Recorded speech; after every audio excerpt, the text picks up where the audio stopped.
pull up who's on, please. Okay, the Portsmouth Zoning Board of Review is now in session. First item on the agenda is roll call. So, Mr. John Borden. John Borden is present. Benjamin Farrell. Benjamin Farrell is present. Kathleen Pavlakis. Kathleen is present. Eric Raposa. Present. Sue Horowitz. Bill Wadika. Present. Good. Okay. So the next item on the agenda after the roll call are the approval of the October 15th, 2020 minutes. Could I have a motion to approve those? Mr. Chairman, I would make a motion to approve the October 15th, 2020 minutes. Mr. Borden has made a motion to approve the October 15th, 2020 minutes as presented. Do I have a second?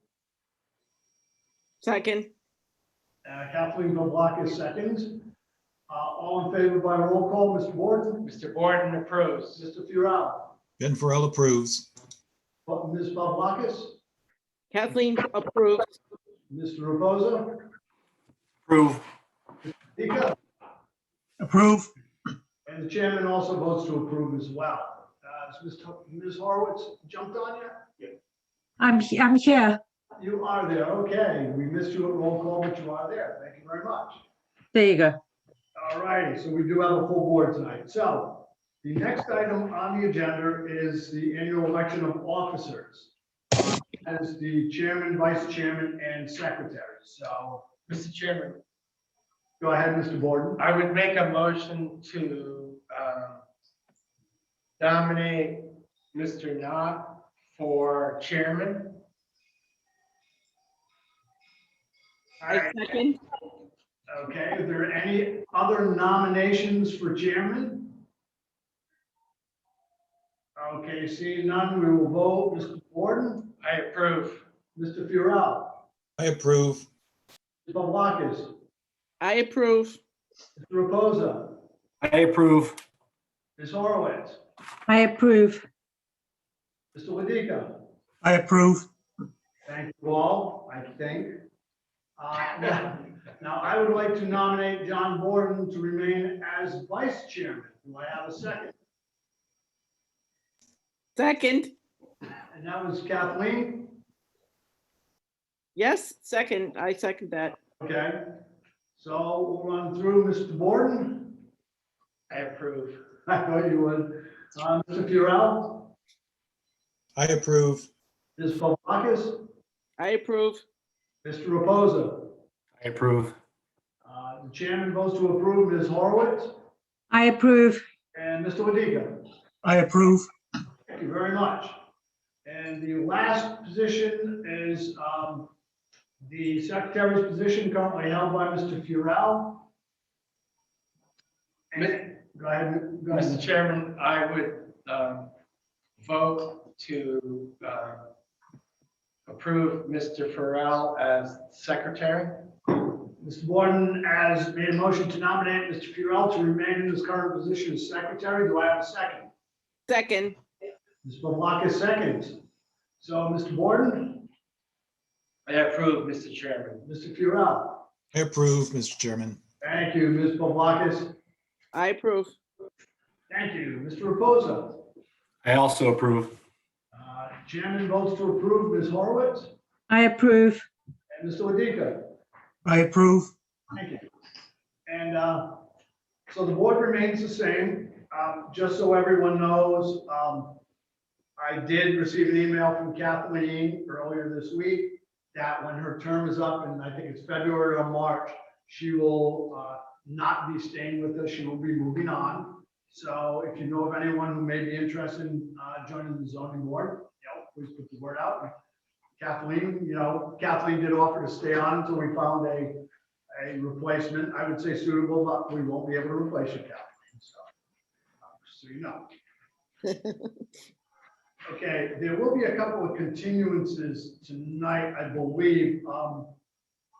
this petition of Chris Fagan and Fred Souza and Sherry Field. I believe Mr. Chappelle, were you representing them? Is Mr. Chappelle on?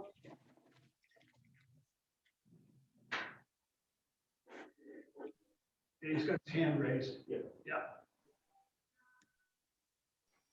Mr. Chappelle, you there? I am. Oh, there you go. Are you representing Chris Fagan, Fred Souza, and Sherry Field?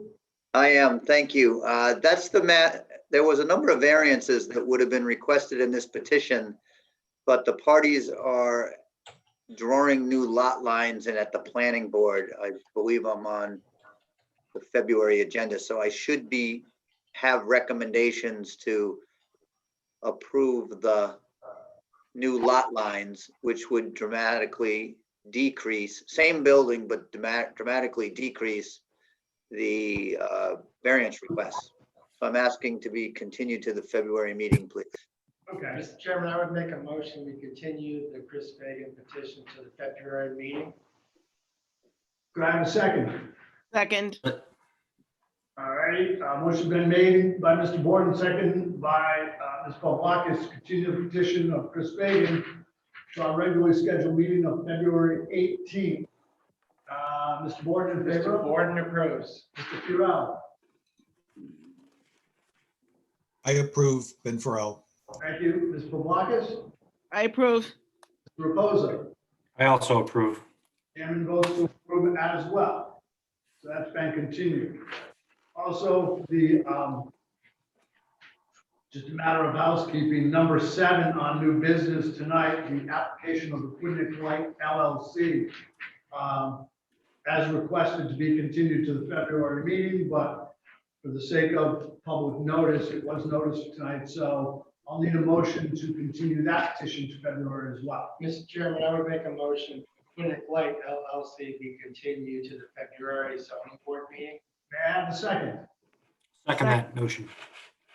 Who seconded the motion? I did, Kathy. Okay, thank you.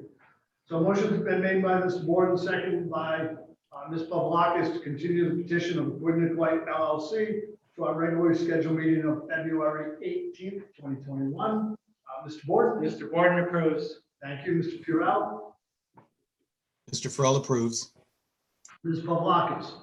I approve. Thank you. Mr. Reposa? I approve. Chairman votes to approve as well, so that has been continued. For those in attendance this evening that are on right now, as you may or may not be aware, the board does meet till 10 o'clock. At that point in time, if we have not finished business will be moved to the February meeting. We will have a better idea around 9:15 of where we're at, so people don't stay on the phone or on the video that long. So see how it goes. So the first petition we're hearing tonight is number 1 under old business, which is petition of Mary Ann Dornfield, applicant, Rick Realty LLC, for tax assessors map 12 lot 54. Now, for the record, this was continued from our November meeting, I believe it was, and the board members hearing this is Mr. Borden, Mr. Purell, Ms. Pavlakis, Ms. Horowitz, myself, and Mr. Ladika was the alternate. So that's who will be voting on this petition. Last we left, there were a number of concerns by neighbors on water runoff, et cetera, from that property. And we had asked the applicant's engineer to come back with some plans on how they intended to address that. So is anyone representing Dornfield or Rick Realty LLC on? Good evening, Mr. Chairman. John McCoy.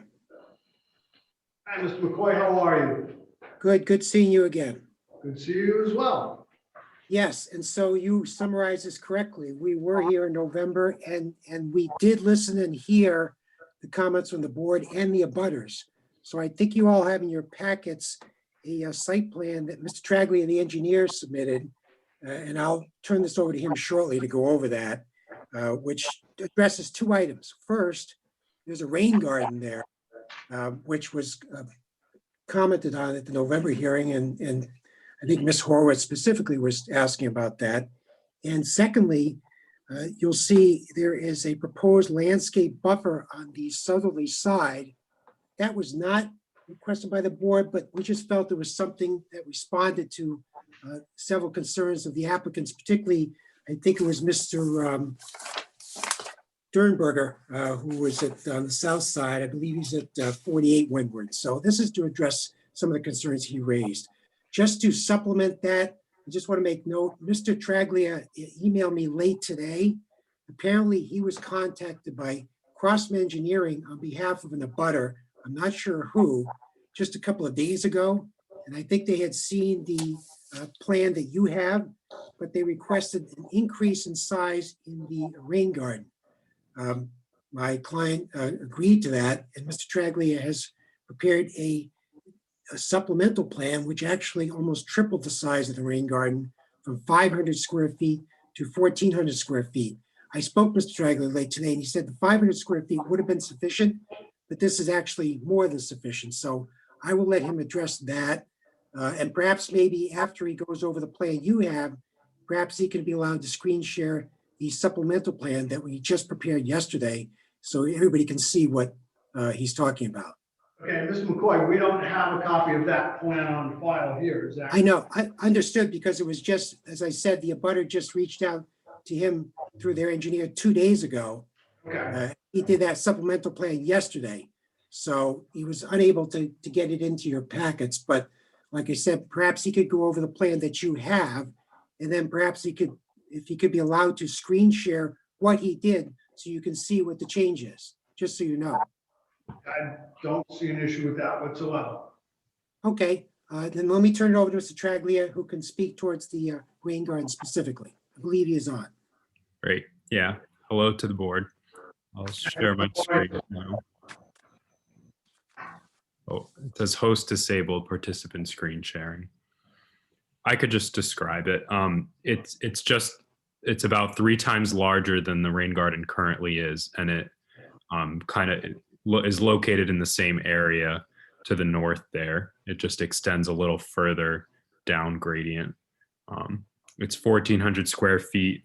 You'll see on the calculations on sheet 2 that for the size of the roof, according to RIDEM, the RIDEM design manual, it would only require a 478 square foot rain garden. It's in the top right there. So it would only require 478 square foot rain garden, but we're providing a 1,400 square foot rain garden. And the minimum depth, or it has an 8-inch minimum depth, but we're providing 12 inches. So it should be able to handle all kinds of rain events, more than just the 1 inch that is required by the RIDEM, and more than just the increase in impervious that's required by Portsmouth.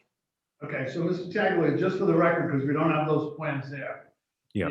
The most recent plan we have is revision number 1 dated 11/25/20. Correct. That's the most recent one we have, correct? That's the most recent one you have. Today, I emailed over a revised plan with a larger rain garden, And which that- I know wouldn't make it in time, but like That will be on the plan, will show as revision number 2. correct. Okay. And again, for the record, the only change between the current plan we have, revision 1 and revision 2, is the size of the proposed rain garden, correct? Yes, and I took off the words original grade on the diagram of the rain garden there, just to ensure that it was clear that this was a depression in the ground that was 12 inches deep. Okay, so it's 12 inches deep, and again, what did you say the square footage was, 1,400? 1,400, yep. What is the date of the revision number 2? January 20th. Okay. All right, thank you. All right, continue, Ms. Tagg. There's a little housekeeping there. Yep, so that was really the only difference between the plan you're seeing and the revised plan. But as Mr. McCoy said, there's the landscape buffer that's proposed there, and then the larger rain garden. All right. Mr. Taglia, you've walked the property, correct? Correct. Okay, I actually walked it yesterday, and I'm surprised none of the neighbors actually called the police, wondering who the guy who was walking around the woods back there. But as I walked back there, I'm going to say it was probably around the rain garden area, and I know there's concerns about runoff down there. And I guess my question to you as an engineer is how much this affects the current runoff, but there seem to be a couple of very large mounds, for lack of a better term. And I don't know if you recall what I'm talking about. You know, you walk down where the old structure was demolished, and you're going now to your right would be a couple of houses, and all of a sudden there's some mounds that come right up all the way across the lot as if there was debris piled up in a couple of spots, etc. Do you know where I'm talking about? No, I don't recall the mound, sorry. It just, I don't know, it just struck to me as something that wasn't natural there. Mhm. It's something that over time may have been deposited back there and could potentially have been cause of runoff on certain properties. As it looked to me like the water would come down and literally hit these mounds and have to go in one or two directions, left or right. So, okay, I was just curious. Thank you. Yep. Does anyone have questions for Mr. Taglia regarding the new, I know Sue, you had questions, or you were one of the ones with the rain garden. Do you have questions on it?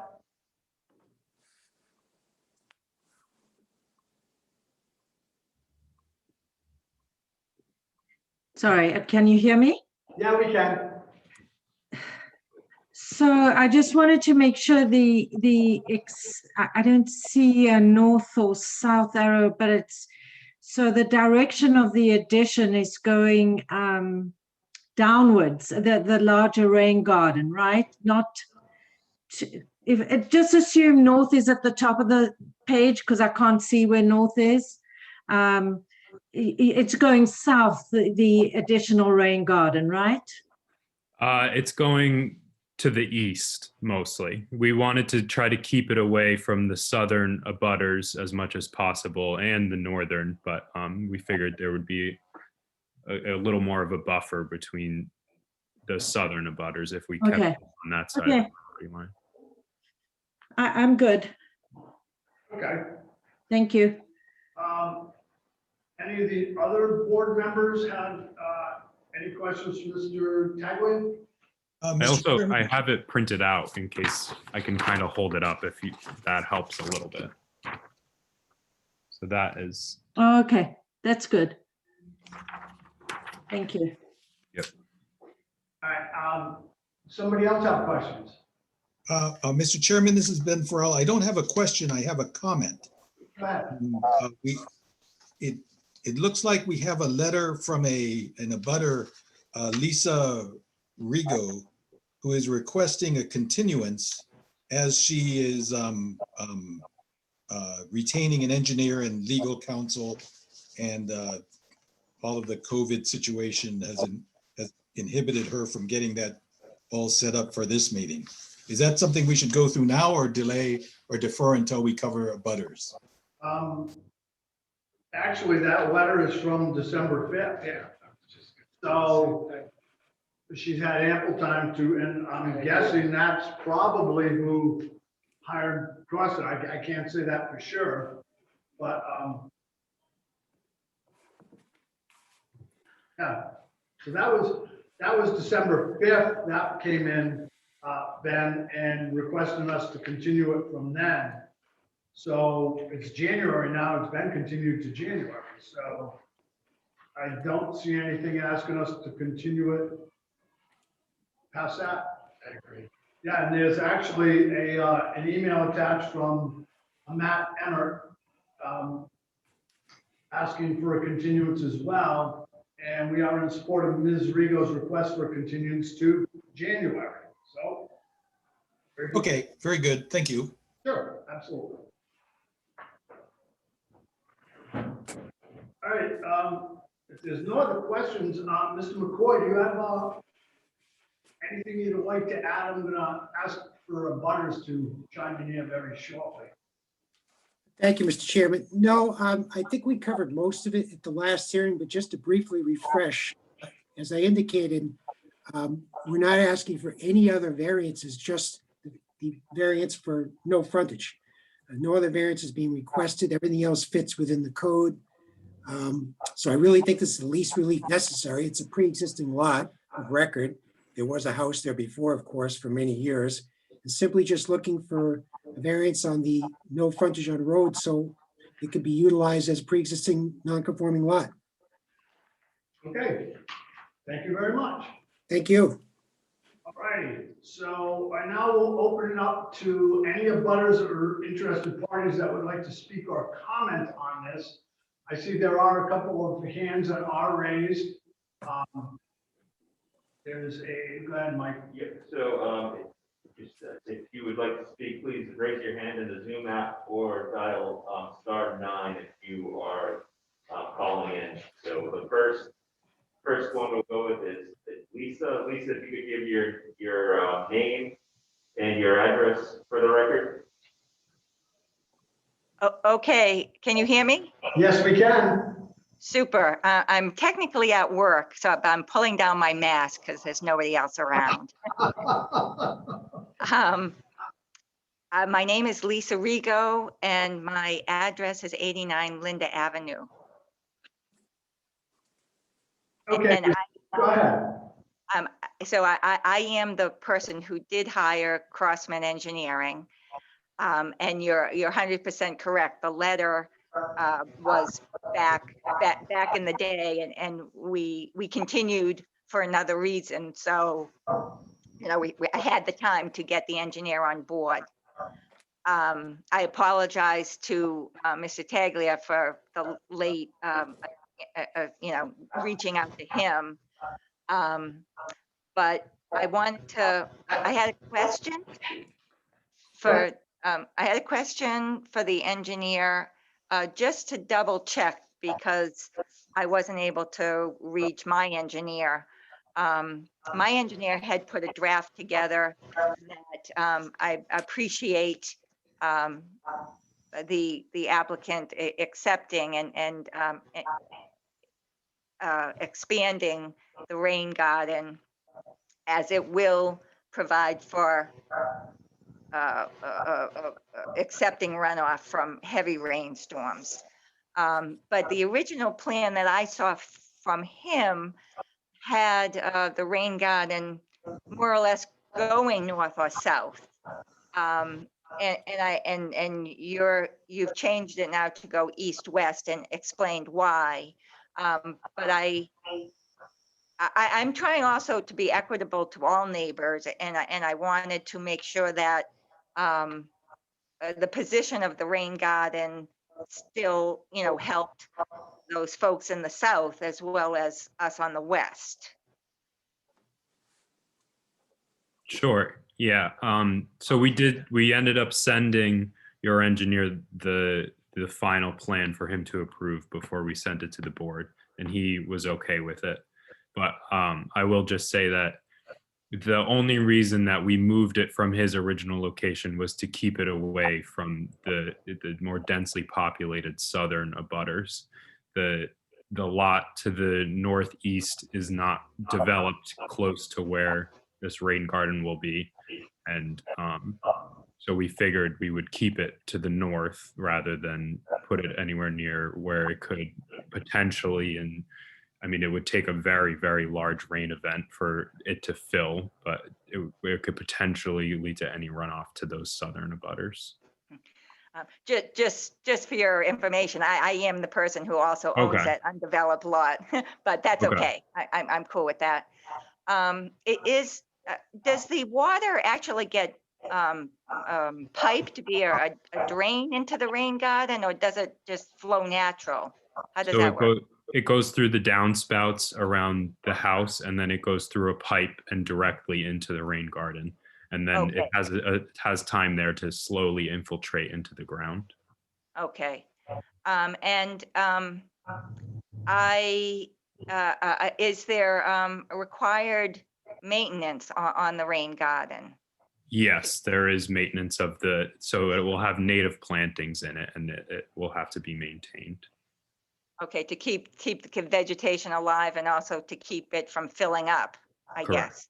Yeah, and to keep the And it- vegetation from overgrowing or anything like that. So is that a kind of a condition on approval of the variance that this, maintenance will occur?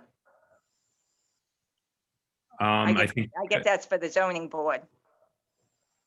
We can place a condition on it, but trying to enforce that is like trying to enforce somebody to mow their lawn. It's Oh, not, that doesn't give me a warm feeling. well, it's one of those, it's like looking at the front of Clements Market. And you see all the water retention basins there, they all require maintenance, okay? But at the end of the day, it's difficult to enforce. I mean, what is there for maintenance short of making sure the vegetation grows and making sure you keep the trash out of it? So it's in the best interest of everybody, including the property owner, that they do that. it would take a lot of neglect over many, many, many years for it to not serve its purpose. And I think any drainage mitigation measure would need some kind of maintenance eventually. It kind of seems to me that, if you have if they're having their lawn done, that annually or something, somebody could rake out the leaves, make sure it's not filling up, clean out the trash, that kind of thing. Right, and see, the hard part to that is, Ms. Rigo, is that we could, and if you'd like, we can place a condition that it must be maintained, but then you get into define the maintenance. If this were an Advantic septic system, there's a very set maintenance procedure. Do X, do Y annually, remove this, semi-annual, and so on. For a rain garden, it's kind of smoke and mirrors. Yes, clean the debris out. Yes, make sure the vegetation grows, but there's nothing really that you can sit and say, you must do X, Y, Z. Can I say something, Mr. Chairman? Sue Horwitz. So my understanding with these rain gardens, it's a condition, it's part of the building permit. It's how, you've got to prove that your water is not running off into a neighboring property. So it's often part of the building permit process. So I would think, and I'm no expert on this, that if there is a problem, the neighbors could approach the building department and say it's not working the way it's supposed to. I would think, but I don't know.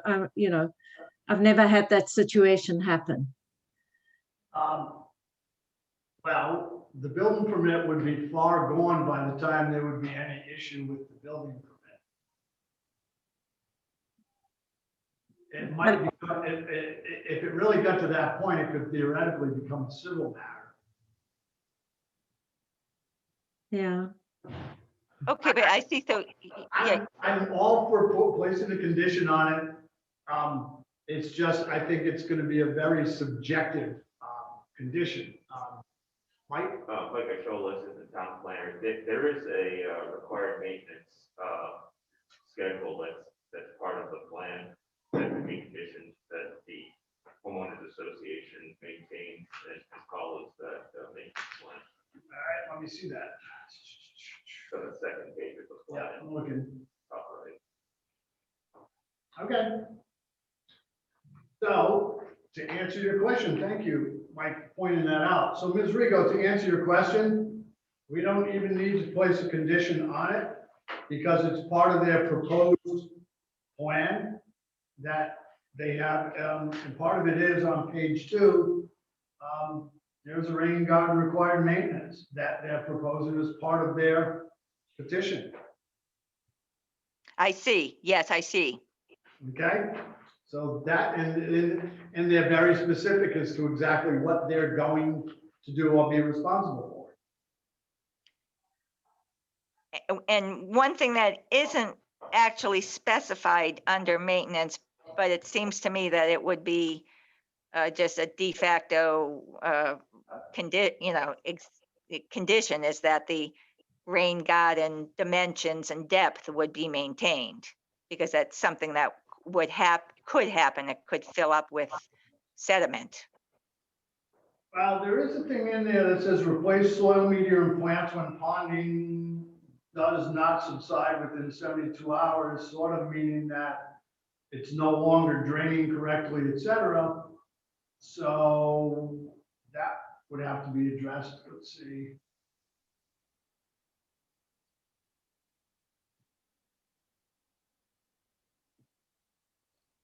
Bear with me. Well, again, it goes back to they've proposed to put in a 1,400 square feet with a 12-inch depth. If they allow that Right. depth to come up, they're in violation of. Right. Yeah, I agree with you. Yeah. Okay. Is there anything else, Ms. Rigo? Well, I think, my goal was to mitigate the water, which is why I hired the engineer as an independent reviewer. I think that has been addressed. Okay. So I'll turn it over to some of the other neighbors who might have comments. Thank you very much. Okay, next one we have is comes up as Paul. Paul, if you could state your name and your address for the record. Have to unmute Paul. Yeah, my name is Paul Dernberger. I live at 48 Windward Drive, Yes, Paul. so lot 65. Just a couple of observations. I too walked the property yesterday, and I want to comment about the fact that I've lived on this property for about 47 years now. And when the old building, the old structure was being occupied or had been occupied originally, there was never a septic system per se, as far as I know. There was, however, a cesspool in existence there. And in walking the property yesterday, it appears that just about at the where on the drawing there appears to be this is on sheet 1, by the way, where there's a proposed tank. I think right about at that area there is a large looks like a manhole cover situated over a hole with a large rock on top of it. So I'm wondering if that is the old cesspool that has to be remediated in some way, shape, or form before the rain garden was in. And I had a question about the size of the rain garden, and I appreciate Mr. Tragley going into the detail that you did about the expansion of that, because I think it's going to help a lot. But having said that, I have two questions. One about the cesspool remediation. Second one is, with the size of the rain garden and the potential, maybe not the reality, but the potential for perhaps a large amount of water being gathered in there during a storm, will there be some type of a barrier, fence, something around it to keep that essentially safe? We have a large number, really quite a few number of small children living in this area, and they run over everybody's yard. We just don't have fences generally. So I'm wondering if that would be perhaps a safety hazard not to have something around the rain garden. So to answer your first question, the cesspool will have to be remediated as part of the approval to the DEM for the septic system, which has already been approved. So that would include, pumping it totally and filling it as necessary and removing it as necessary to put the tanks in. Okay. And then the rain garden, it would only be a 12-inch depression. So I don't think there's any requirement. We've certainly never put a a fence around anything like this because it will be pretty shallow and vegetated. Mhm. So, it shouldn't be a hazard to the public. Okay. All right. Any other questions, Paul? No, I think that's it. Thank All right, you. so Paul, I have to ask you then, and I'm surprised you didn't see me walking through there yesterday. We may have crossed paths, but Maybe, saw- I found it. I saw some deer back there. Yeah, It could have been a hunter, for all I knew. I did see some deer back there, so, I did too. I did find the old truck bed back there. yes, did you see that? I did. Okay, so you know where I'm at. So just to the east of that, there seem to be two very large mounds, one and both run north-south. There was one, then it kind of dipped down and then another. Do you know where I'm talking about? Yes, It just seemed to me that any water with those remaining the way they are, they don't look natural. That Yeah. water would come down, hit those and just start heading north and south because they wouldn't go over the hump. right. There's quite a bit of vegetation back there, I think between the, if you will, the abutters property lines and where you're speaking, but the mounds could present a problem, you're right. Yeah, I'm just thinking, once everything's kind of graded off and redone, if those, if those are taken care of some way somehow, if they happen to be as part of this lot, some of that other issues may go away. That would be, I think that'd probably be a big help. Yeah. And it may alleviate some of the issues with the property owners that go to the further to the east on Linda Avenue as well. Yeah, true. All right, well, thank you very much for your input. Thank you. Okay, do we have anyone else? Nope. Don't see anybody. Mr. McCoy, is there anything else you'd like to add before we vote? No, I don't think so, Mr. Chairman. I think Mr. Traglia did a good job of addressing those last questions. Okay, thank you. Okay, so Marion Dornfield, or Rick Realty LLC, is before the board, tax assessors map 12, lot 54, under Article 3, Section D2, requesting a variance for lot frontage as they do not have adequate frontage on a public way. So the board knows this petition, and we don't have the most current, is on the revised plan. It'll be revision number 2, dated 1/20/21. And the only difference between that revision and revision 1, which we do have in our packet, is that the rain garden has been expanded to 1,400 square feet and a 12-inch depression. There are no other changes between revision 1 and revision 2. Okay, so just so that's on the record as to what we're actually approving or denying. So that being said, Mr. Borden. Mr. Chairman, I have a procedural question.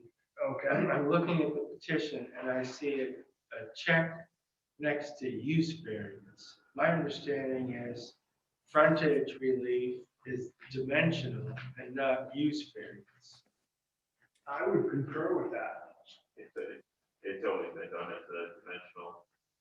Yeah. So I'm looking at my petition and I see a check mark next to use variance, which I'm confused about. So they're really here for dimensional Yes. variance requests, not a use variance. And I understand that. So, Mr. Chairman, the petitioner has a lot size of 31,724 square feet. They meet the criterion under the ordinance for 1.5 times the R20 zoning district. To deny the petitioner the right to build on their property would amount to more than a mere inconvenience. So I vote to approve. Thank you very much. Mr. Furell? Mr. Chairman, I also vote to approve for the reasons cited by Mr. Borden. Thank you. Ms. Pavlakis? I also vote to approve for the reasons previously stated by my colleagues. Thank you. Ms. Horowitz? I vote to approve for reasons previously stated. Thank you. The chairman also votes for reasons previously stated by Mr. Borden, besides denying would amount to more than a mere inconvenience, it would also deny the applicant the use of a legal lot. So yes, I agree with Mr. Borden. Mr. McCoy, the petition has been approved. Thank you, Mr. Chairman. And thank you, and thank the abutters for your input. Okay. Yes, Thank you to the board. thank you all. Thank you for hearing us tonight. Thank you. Okay. Get my paperwork in order here.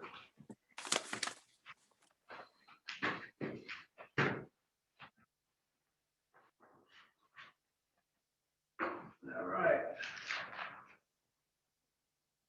Next item on the agenda is a petition by Kristen Miller seeking a dimensional variance for front, side, and rear yard setback and lot coverage to construct a single-family dwelling on a non-conforming lot on record located at 34 Quinic Avenue. Is Ms. Miller on?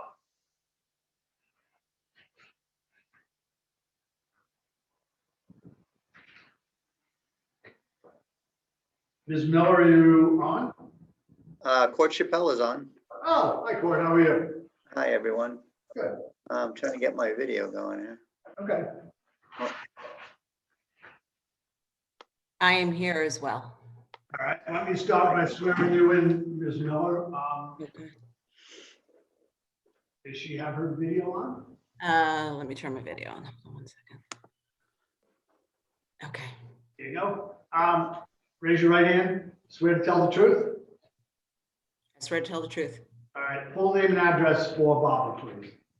My home address is 10 Fairgreen Lane, Old Greenwich, Connecticut. All right. Thank you very much. Mr. Chappelle, would you like to proceed? Thank you. Good evening first to everyone. The Miller family bought the home and is going to use it personally. And in looking to determine some upgrades and things, looked at things like the floodplain and the FEMA plain and have decided to try to get some renovations which would get them to that 16, the first floor living area above the 16-foot plane. So there's a number of renovations. I did not file the petition, so I would like to go through the petition with you and identify what I believe are the, quite frankly, one single dimensional variance that you need. I'm going to start by saying Portsmouth's a rather unique community, so that if we draw a demolition permit to take a building down, or in this case, to pick a building up and rebuild it, we're allowed to do it under the same footprint. So I'd ask who's ever running the exhibits to go down to the map color-coded that shows the existing conditions.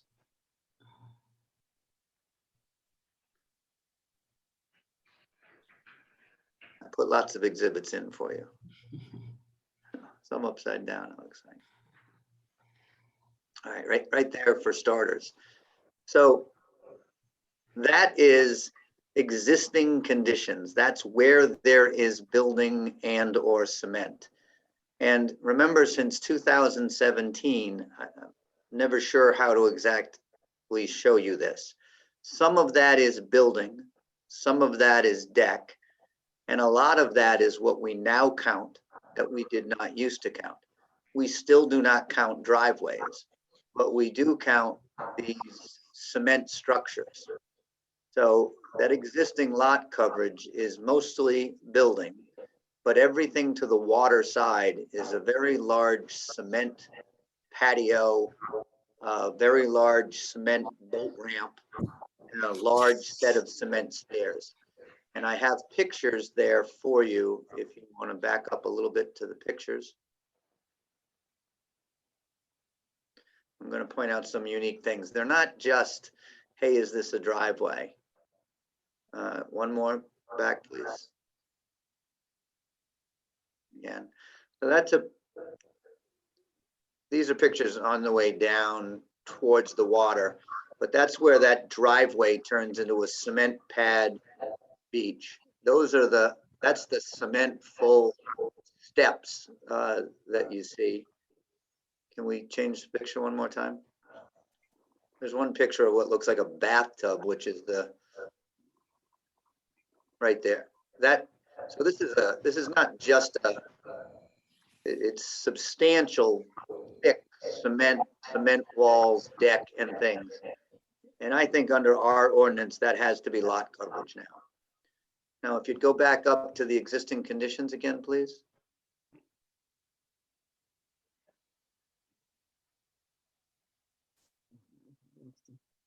Can you stop right there? That's right. All right. So what you see in that existing conditions map is the existing house, the existing steps, the existing stoops, and the area that's heavy cement, not driveway. Now, if you go to the next map.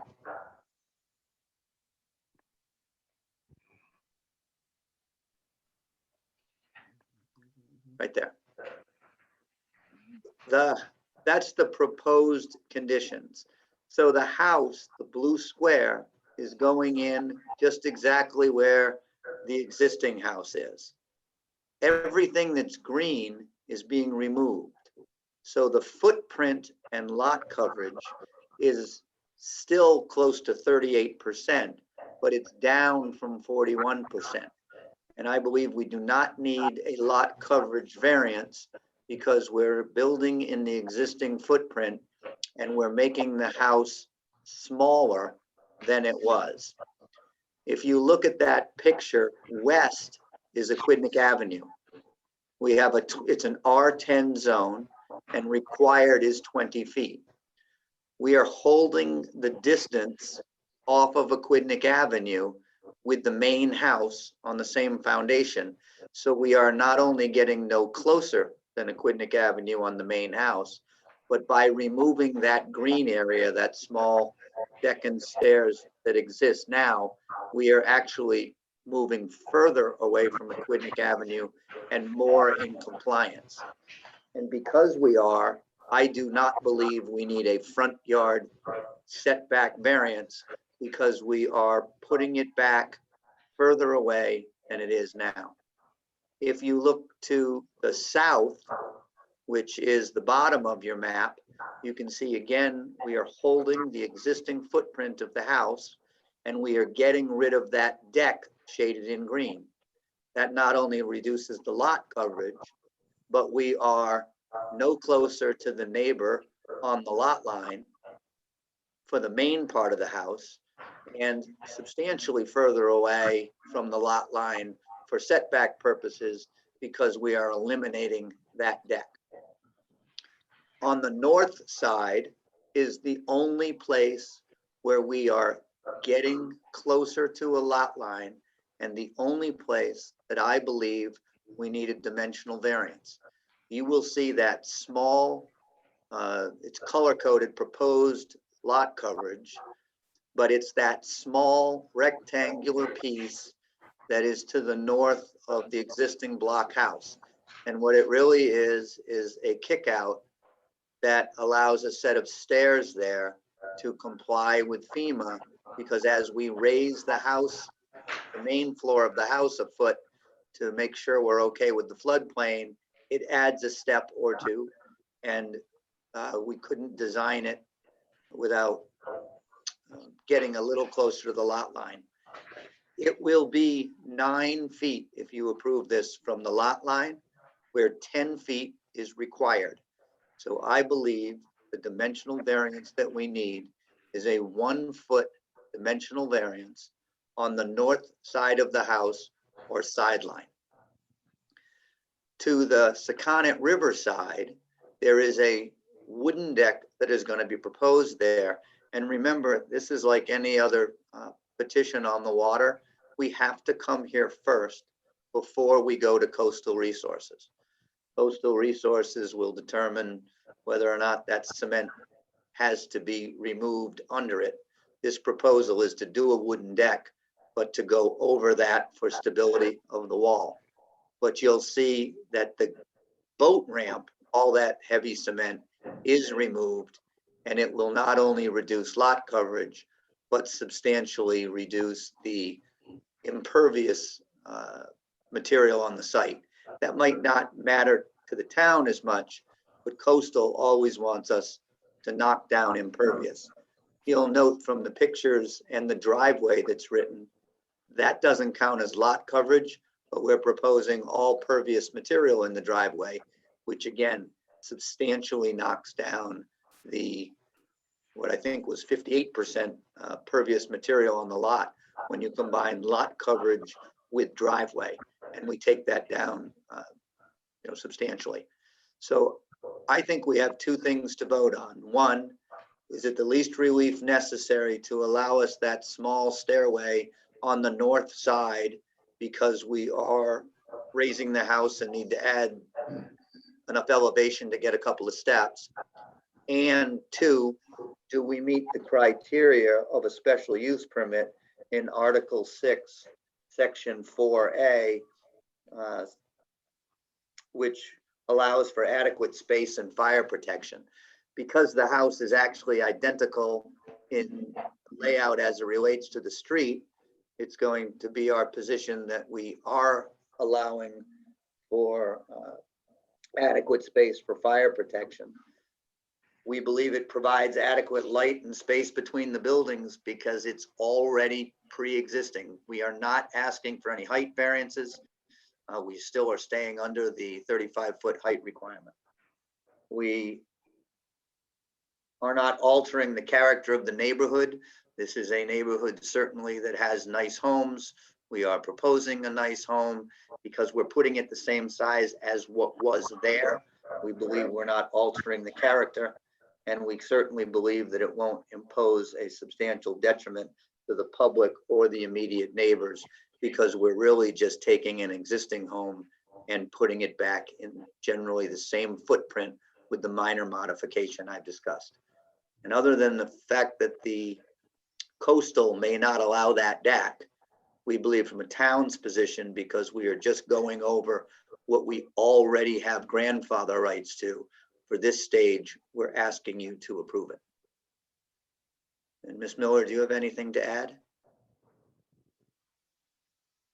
I think you moved. No, I think, Court, I think you covered it. Thank you. Does the board have any questions of myself or Ms. Miller? Mr. Chappelle, I think you've presented a compelling argument, at least to this board member for sure. Well, it reads so much worse on the application because she didn't note that this was not a blank canvas and a blank lot. And I certainly explained to her if it were, that would be a different scenario. I think the color coding of your application of the drawings and stuff really kind of bring it out. And I have to agree, I actually drove down there the other day and didn't realize there was so much concrete down there, for sure. So you're correct, Mr. Spell. Talking impervious surface and lot coverage, yeah, that kind of like is the billboard child of it, at least in my opinion. So I'll open it up to discussion with the board, and then I think, depending on Mr. Spell, probably going to ask you to amend your petition. All right, but I'd like to hear from other board members before we get that far. So, Mr. Board, any questions? Or No anything? questions, Mr. Chairman. Okay, Mr. Furell, any questions from you? Mr. Chairman, I do have one question. Where is the septic system going to be relative to the existing septic system? Because it's the same, we're utilizing the new existing septic system, and that is located as an Advantex above, that's slightly above ground type system. It's south of the building and just off of Aquidneck Avenue. Oh, okay. I believe in at least one of our pictures as a square, but it's also, Mr. Farrell, why we can't push the building to the south to gain that 1 foot, because it's located in that only open area of the yard that looks like it's an open area of the yard. I was assuming that there was a septic system somewhere around there that would impede where you put the building. So I appreciate that you're pretty much holding the existing footprint. Thank you. That's all I have. Thank you. How about Ms. Pavlakis? Any questions? No, I do not. Thank you. Okay, Mr. Reposa, anything from you? No questions at this time. Okay. Ms. Horowitz, anything from you? No questions. Thank you. Mr. Ladika, anything from you?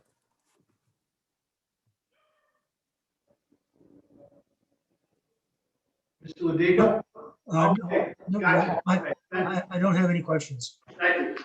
All right, based on that, Mr. Chappelle, I think the proper thing to do would be to request to amend your petition where you are no longer seeking a lot coverage variance, and that the only dimensional variance you're seeking is a 1 foot to the north side yard property. That is correct, and that is, and I would like to amend the petition that that the back deck does not protrude in any direction further than the drawing.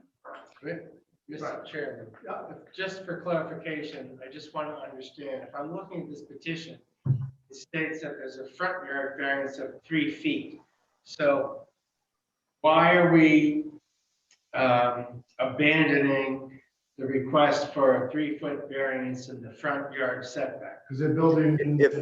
If I can explain, John, currently the main building is 17 feet off the road. That would require, if this was a blank canvas, a 3-foot front yard variance. Because we have a right to put it back in the same place, we don't need the variance unless we encroach closer to what already exists. So when Ms. Miller put the petition together with the help of an architect, they merely looked at it and said, because you're going back to 17 feet, that's going to be 3 feet less. So you're going to require a 3-foot setback. Because they're building in the same foundation and footprint, it doesn't require a variance. In fact, they could have built in that small green area that protruded only 14 or 15 feet from the road, but so we generally don't need the things we already have a right to do. And that brought us really to that one area to the north. Let me ask you a question, Mr. Chappelle. So it's 17 feet from the road, but how far is it from the property line? That's when I said road, I am told by the engineer that's a property line pre-existing measurement. All right. Mr. Shola had a comment. If it shows different, again, just because again, I didn't do this petition, if that turned out to be close to the road, the amendment is that we encroach no further on the west, the south, and the east than the pre-existing conditions as shown, and be allowed to move to within 9 feet of the north as shown. And that way, if those other ones turn out to be 17 to the street, but 14 to the property line, we still would have those same rights. Mr. Shola? Yeah, with regards to the front setback, it does appear that there is a little sliver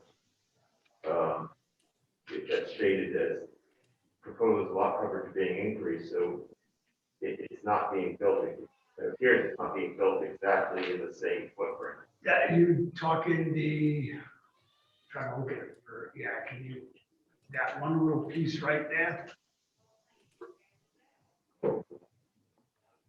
Right there, okay. So I think Mr. Can I ask Kristen that, because that would not need a sideline variance because there is more than 10 feet there. It would need a front because it just goes over the front. It would need a front for that first. It would need it for that piece. Right there, yeah.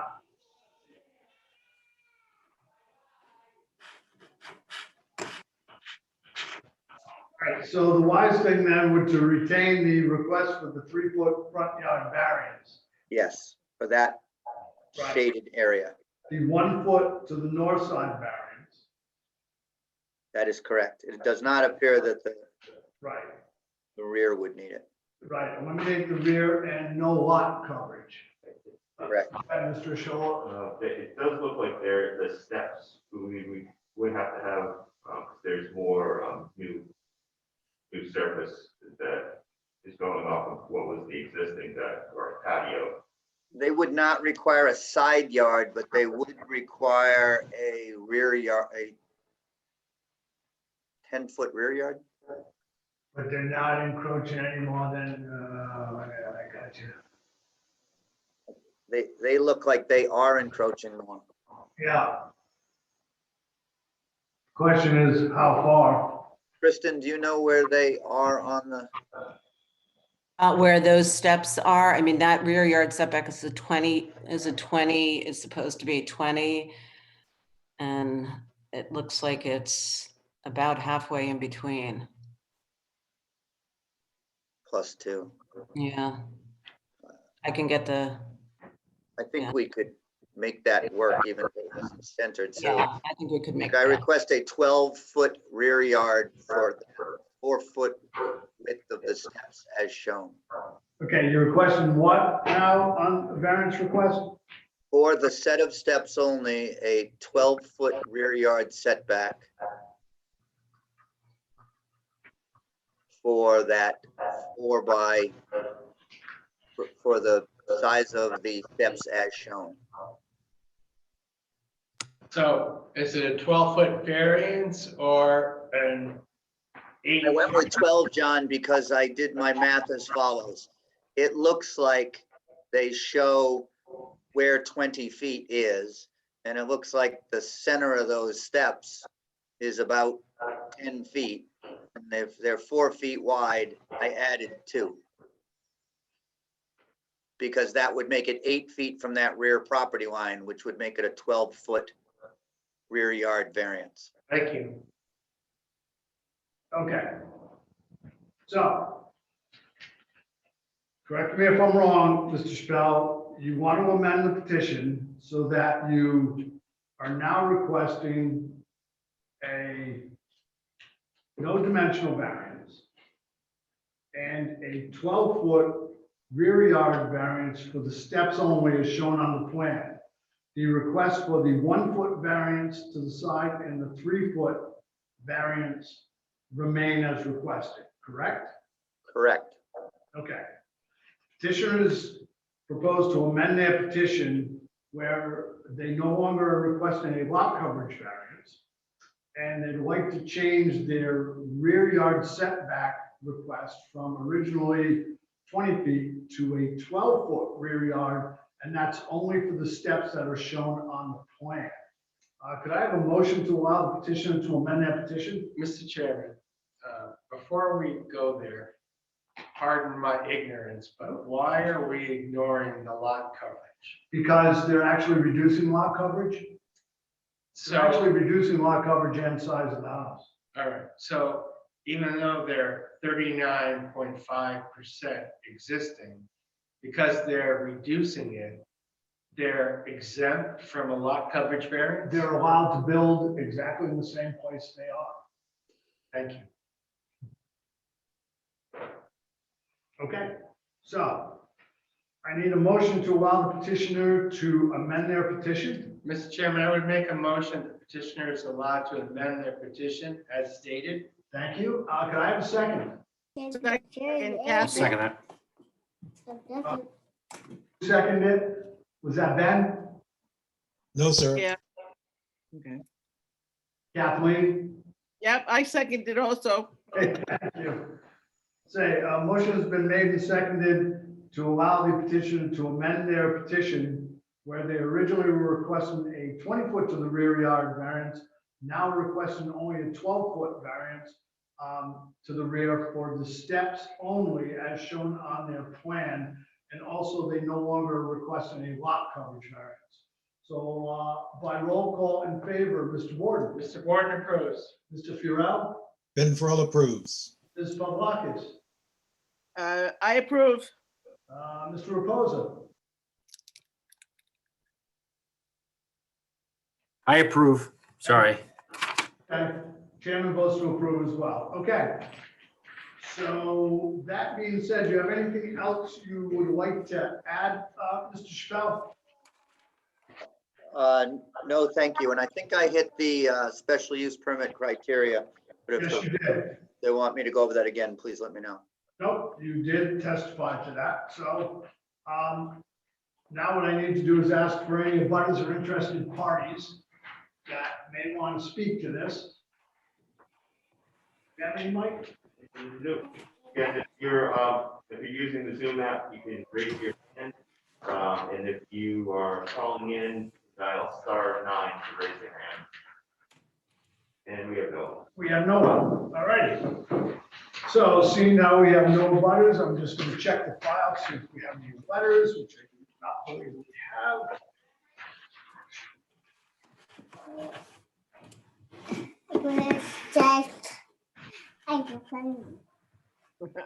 That sounds like a repose. Do not, okay.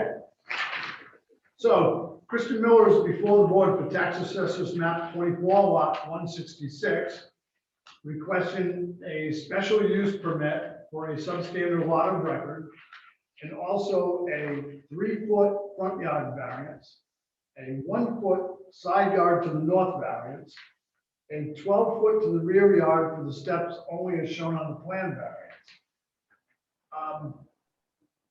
Mr. Borden, would you like to tackle these? Mr. Chairman, I would first of all approve the special use permit for substandard lot of record. Petitioner has met the criterion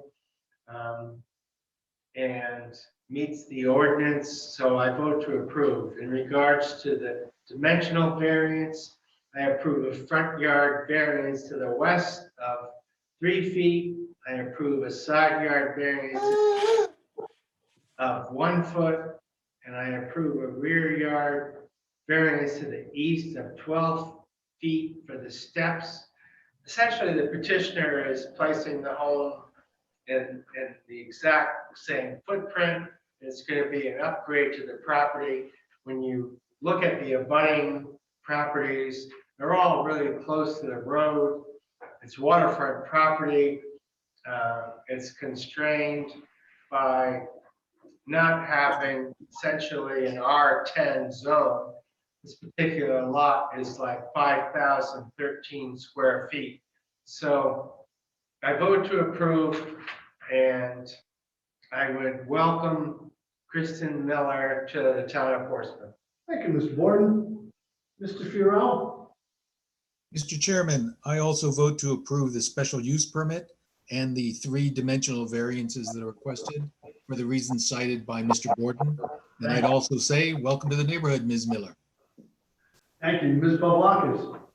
I also vote to approve special use permit and the 3-dimensional variances for the previously stated. Thank you very much. Mr. Reposa? I also vote to approve the dimensional variance and the 3 other variances, dimensional variances needed. And the special use permit? And the special use permit, I apologize. That's okay. Thank you very much. Special use permit and also the 3-dimensional variances for reasons previously stated by Mr. Borden. So Ms. Miller, you've been approved. You're all set. Thank you all very much. I appreciate it, and thank you for welcoming me. Happy Thank New you, Year. everyone. All righty. I think we will take a 5-minute break, and it's just about 10 after. We'll reconvene about 8:20. We'll reconvene.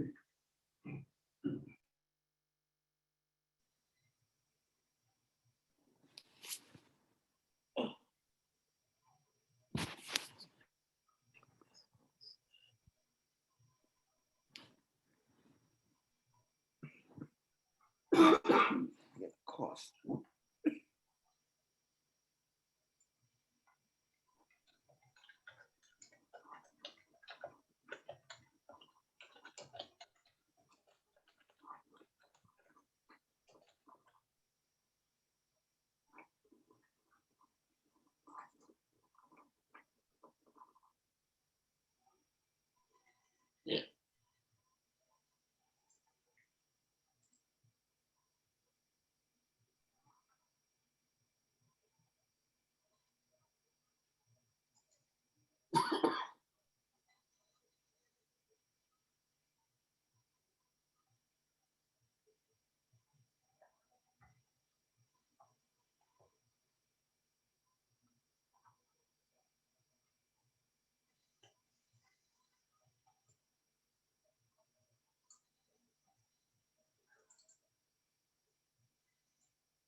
Okay, you ready, Mr. Gordon? Yes. All right.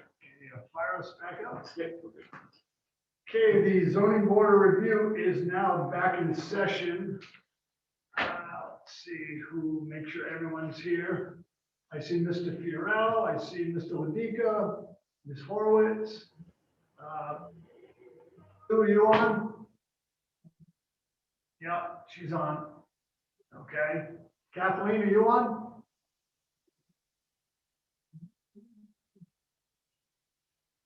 Kathleen, are you on? Muted. Yep, I'm here. Okay, and I see Art there as well. Good. All right, so we are. Okay, we are back in session. The next petition is petition by Edward Ulrich for tax assessors map 82 lot 9, 306 Narragansett Avenue over on Prudence Island, seeking a 10-foot side yard variance. Mr. Aldrich, are you on? I am, sir.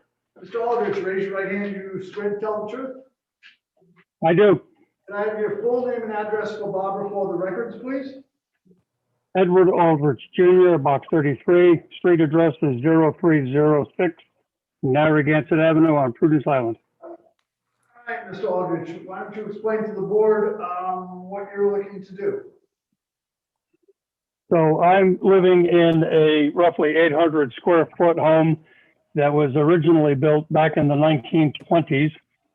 And I am sitting at the top of Sandpoint Hill, if anybody knows the local area here, on a mini mountain of shale and hills and rolling terrain and so forth. And I have a need due to deteriorating health of my wife to be able to put together a ground floor bedroom and handicap accessible bathroom. The only bedroom facilities in the house today are on a second story that is using very, very small, out of standard stairs. The thread and riser are exactly opposite, so it's tricky going for her to get up and down the stairs. So we are attempting to build an addition on the ground floor. Because of the location of the house on our property, we are sitting, as you can see, extremely close on the bottom of your diagram here, very close to my existing neighbor, abutting neighbor on the south side. I'm fronted on the east by Narragansett, on the west by Governor Payne, and on the north by an extra big lot and quite a large distance of area to my abutting neighbor to the north. Septic system is on the backside of the house. I don't have much room to go that way. As you can see, I've got next to no room to go south. And the front side of the house is on a very precipitous slope going down to Narragansett. So functionally and physically, the only direction I can go is to the north. Not shown in this diagram, the existing bedroom is basically made of 3 roughly equal parts of dwelling. A center section that is 16 by 16 is a gambrel style dwelling. And on either side of that gambrel is a small pitched addition, living room area to the east on Narragansett Avenue and a small kitchen to the west. So the plan here, as you can see, is, and by the way, that 2-bedroom dwelling is a real misnomer. At one point, that 16 by 16 second floor bedroom with the gambrel roof had a privacy partition between them that allowed my parents to put in a small double bed on one side and a single bed on the other. It was quite at best. Typical Prudence Island dwelling.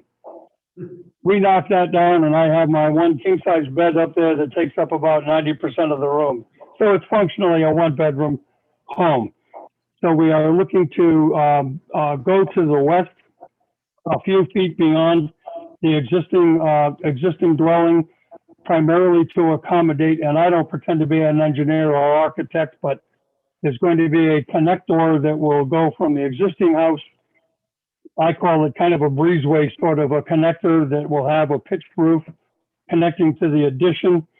And in order to be able to do all of that in proper engineering fashion to tie in at 90 degrees to my main home, this new addition to the north, we need to blow out that west-facing wall just a couple of feet beyond my existing deck, which, by the way, has the added advantage of giving me about 5 feet more kitchen space on the ground floor. So we're very happy about that. At any rate, this is the plan. We need to, because of the extremely close proximity to my neighbor to the south, the house was built literally at most probably 15, 18 feet at best from the abutting property to the south. Back in the 20s, I guess they didn't much care about those sorts of things. And interestingly, the two homes actually were built and owned by sisters. My home was built first. The southernmost was built by her sister, and I guess they wanted to be close neighbors. Well, they're long gone, and here we are. So we are asking to have a bit of relief. I think it's about, if I'm not mistaken, about 4 or 5 feet in that extreme southwestern corner of my home to be able to accommodate the extension of that western facing wall, adequate to be able to pick up the perpendicular extension going out to the new bedroom and bathroom. Very long-winded answer to a simple question. Why am I here? It's Prudence Island. I thought it would be a house not on a public way. That's usually what we hear. Thank you, Mr. Aldridge. That was pretty straightforward. I'll ask right off the bat if any of the board members have any questions from Mr. Aldridge. Mr. Borden, anything? No questions. Okay, Mr. Fiorell, any questions from Mr. Aldridge? No, sir, no questions. Ms. Pavlakis? No, none, I do not. Okay, Mr. Reposa? No, not at this time. Okay. All right, Mr. Aldridge, I just have to ask for any abutters or interested parties to see if anyone has any questions or comments or concerns. There are no letters or anything in the file regarding this. Mike, is there anyone on regarding it? No, if you would like to give public comment, please raise your hand in the Zoom app or dial *9 on the telephone. No one. No one. All right, seeing no one.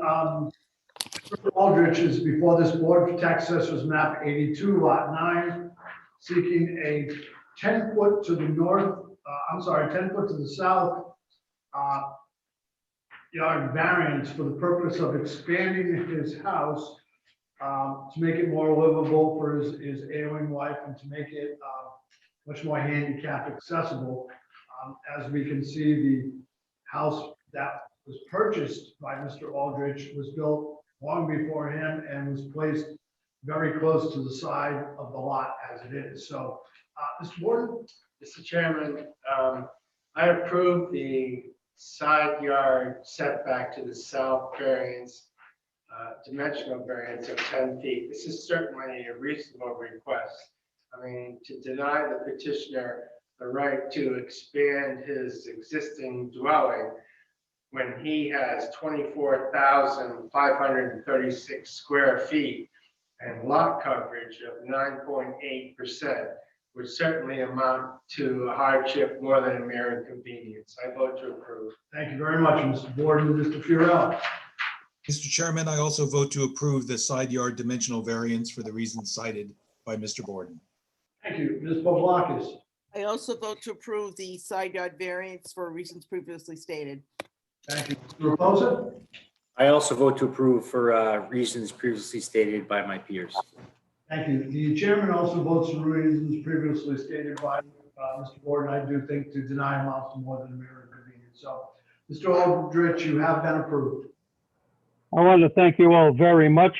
And after sitting here for the last hour and a half, I can tell you, I would never in a million years put my name in the hat for filling that upcoming vacancy. Not a chance. Hey, Thank you very much. You know what the best part is, Mr. Aldridge? Every year we get a 5% raise, but 5% of nothing is still nothing. You know? There you go. And I should also mention too, just to let you know, before I even went to this effort, the neighbor to my south, who is inherited this property through an estate, currently unoccupied, but I wanted to make sure that my new neighbor was aware of what I was attempting to do here. we marked out on the ground as best we could the approximate new footprint. I made sure he had the courtesy of a heads up several months ago, and he indicated to me at that time that he had no issue at all either. So I want to thank you as well for your quick response and approving this. We very much appreciate your time and effort. Well, thank you for taking that extra step. It does make petitions like this Exactly. easier. You're a very good person.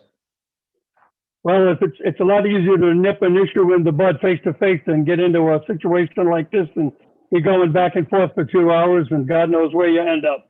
So, Exactly. Thank you. yep. Island living, right? Be friendly with your neighbors. That's it. Thanks again for your time. I'm out. Okay. Next item on the agenda is a petition by Alec R. Tessa.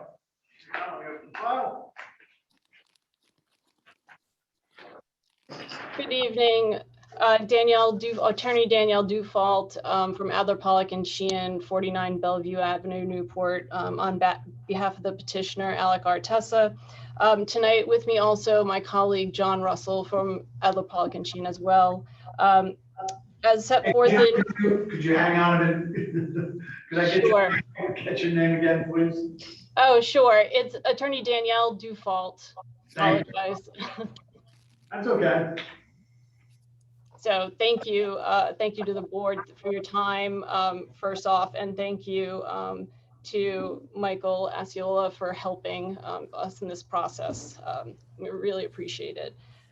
So as the board knows and set forth in Mr. Tessa's petition, this is a petition for an amendment to the special use permit, which governs the Carnegie Harbor Condominium, which is the master condominium development and resort development. And this was originally, I'm sure as the board is aware, it was originally granted by the Board of Review back in 2001 and has been amended several times.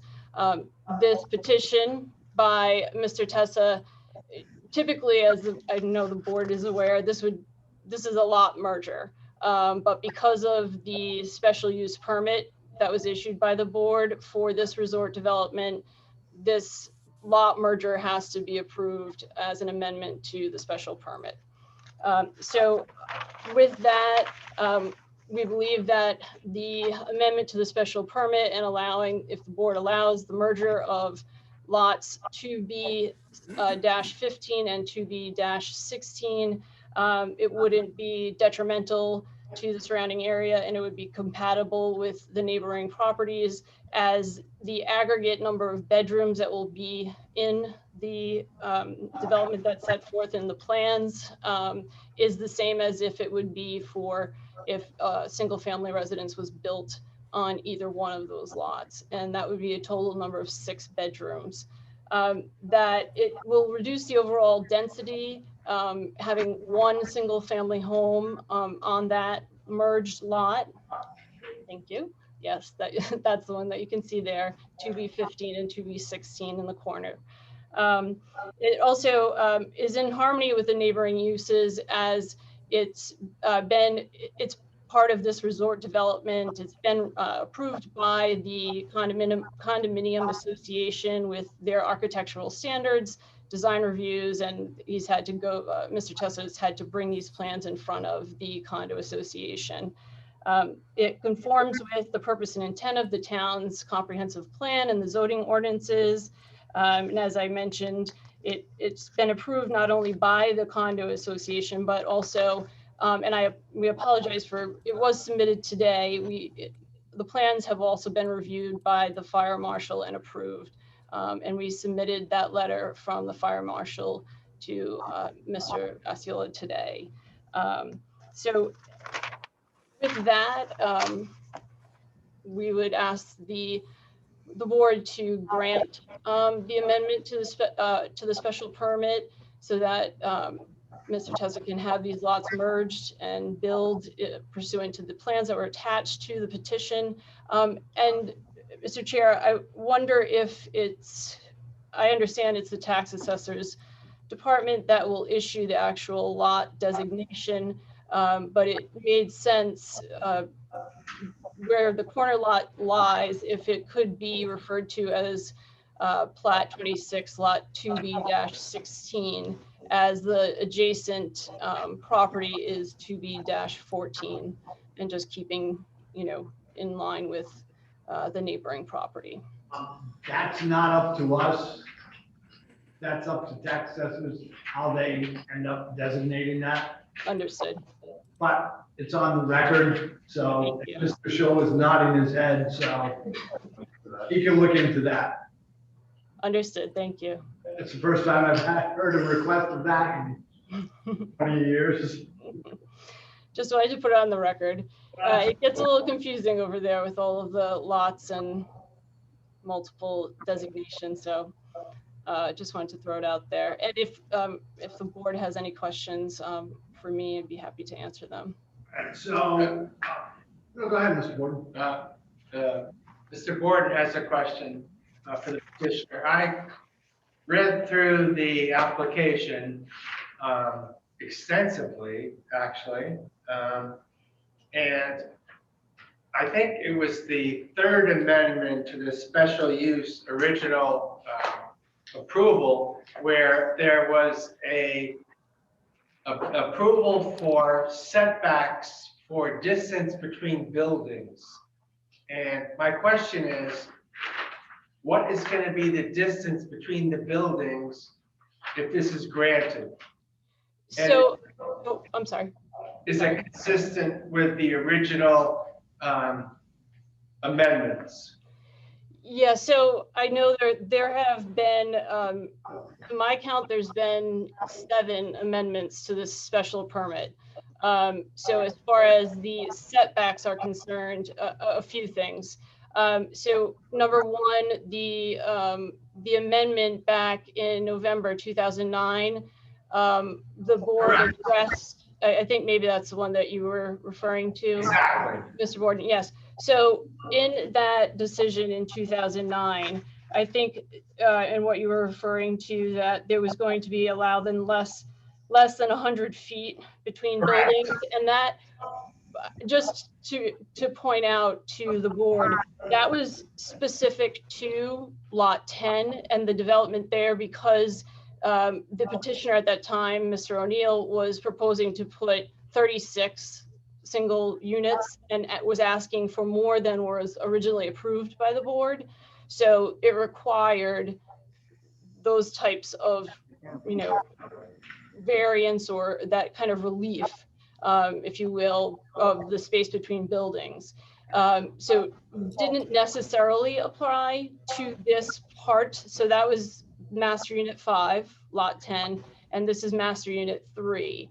But that being said, if you refer to the plans, Mr. Tessa proposes to locate most of the building, the home, on what is now 2B-16, located in the northeast corner of the parcel.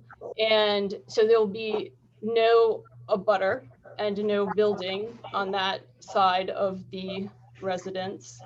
I believe it's Exhibit D. Okay, so that was my question. So it's in compliance with the setbacks. Yes, that was a very long-winded way of saying, yes, it's in compliance with the setbacks. I apologize. Thank you. You're welcome. All set, Mr. Chairman. Thank you. Too much information is never a bad thing in the zoning board. No, I agree. Thank you for that explanation. And that was what my question was going to be, Mr. Morton. So thank you for taking that. I personally don't have any other questions. I've sat on the original petition through most all the amendments. Mr. Furell, do you have any questions for the applicant on this? No, sir, I do not. Okay. Ms. Pavlakis, anything? No, I do not. Mr. Reposa? I don't have anything at this moment. Okay. Ms. Horowitz, anything? No, I don't. Okay. How about Mr. Wadika, anything? No questions. Okay, thanks. Mr. Fall, is there anything else you want to add? No, Mr. Chair, I think it will rely on the petition and the attachments and the plans. Like I said, typically this type of lot merger could be done administratively. But because it is, this development's governed by the special use permit, requires us to come before the board, which is great. I'm happy to see everybody. But that it will rely on our petition. Okay, I do have to ask for butters or interested parties for the record, and I know there are no letters in the file, so. So again, if you're on the phone and would like to speak, dial *9 or raise your hand if you're using the Zoom app. I don't see anyone. Okay, thank you. Okay, so Alucard Tesser is before the board for tax assessors map 26, lot 2B, 15, and 16. And what they're asking for is an amendment to the originally granted special use permit. It was granted back in October 18th of 2001. And what they're requesting is that the two lots known as 26 2B-15 and 26-2B-16 be merged to become one lot. So for the record, on the special use criteria, nothing else is changing. Mr. Board. Mr. Chairman, this is pretty much a slam dunk. I mean, the petitioner has met all the criterion for special use approval. Essentially, they're merging two lots to create a single family residence. They meet all the criterion. It's residential. There are no nuisance or hazards, compatibility with surrounding land uses, comprehensive plan approval. This is, in my opinion,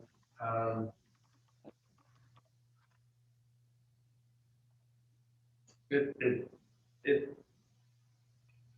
should be approved, and I vote to approve. Thank you. Mr. Furell?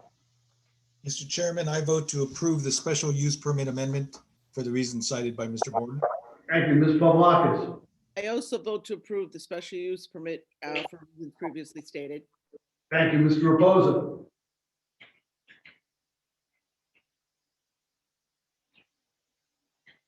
About that, I also vote to approve the special use permit. Thank you. The chairman also votes the approval of the amended special use permit. I agree, and I've sat on this petition since day one. And, a lot of the decisions we made back then, I know it seems kind of senseless that, gee, what could be done administratively have to come before the board, but because it was such a large development that we knew was going to continue to evolve and change, that it rather be this way so that we can control what goes on down there within reason. So, but it has been approved. So, Mr. Fort, your client is all set. It's been approved. Thank you. Thank you, Mr. Chairman and board members. Appreciate it. Thank you. Have a good evening. You as well. Thanks. Okay. Let's see. Okay, next item on the agenda is a petition by applicant and Rosemary Holiday owner seeking a dimensional variance for front yard setback and a special use permit to construct a portico and steps on an existing dwelling on a non-conforming lot of record. Mr. Chappelle, are you on? I am. Will you be having an attorney represent you? I don't know any. Just thought I'd ask. Holiday, the owner, though. Thought maybe your son would represent you. Okay, Mr. Chappelle. I hope you find this one pretty easy. It is 97 Attleboro Avenue, and it's in an R10 zoning district.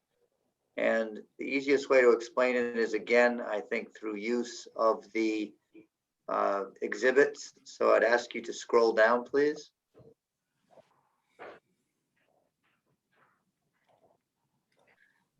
They don't look in color. If you go down a little further, there's some pictures of the house. That's the existing dwelling, if you leave it there. And if you look at the porch, there's going to be a request to put a portico on that porch. So the only thing that is coming closer to a property line is the portico that we will talk about. And because it is coming a few feet further out, it's 11.5 foot wide, and 5 foot wide and 11.5 foot long, but it also is in the area of those stairs. It only comes out a couple of feet closer to the road, but that is what is being proposed as an addition. What you'll also see in that picture to the left-hand side below the bow window is a portico that is now the front door. This is a house on slab on that side. And we were always told it was originally designed for a garage. Now that they've opened it, that may not be the case, but there is a slab there. And the portico that is there is to be removed, and a garage door is to be put there. And now the slab of unfinished utility room will become their single stall garage. So if you'd move to the next slide, please.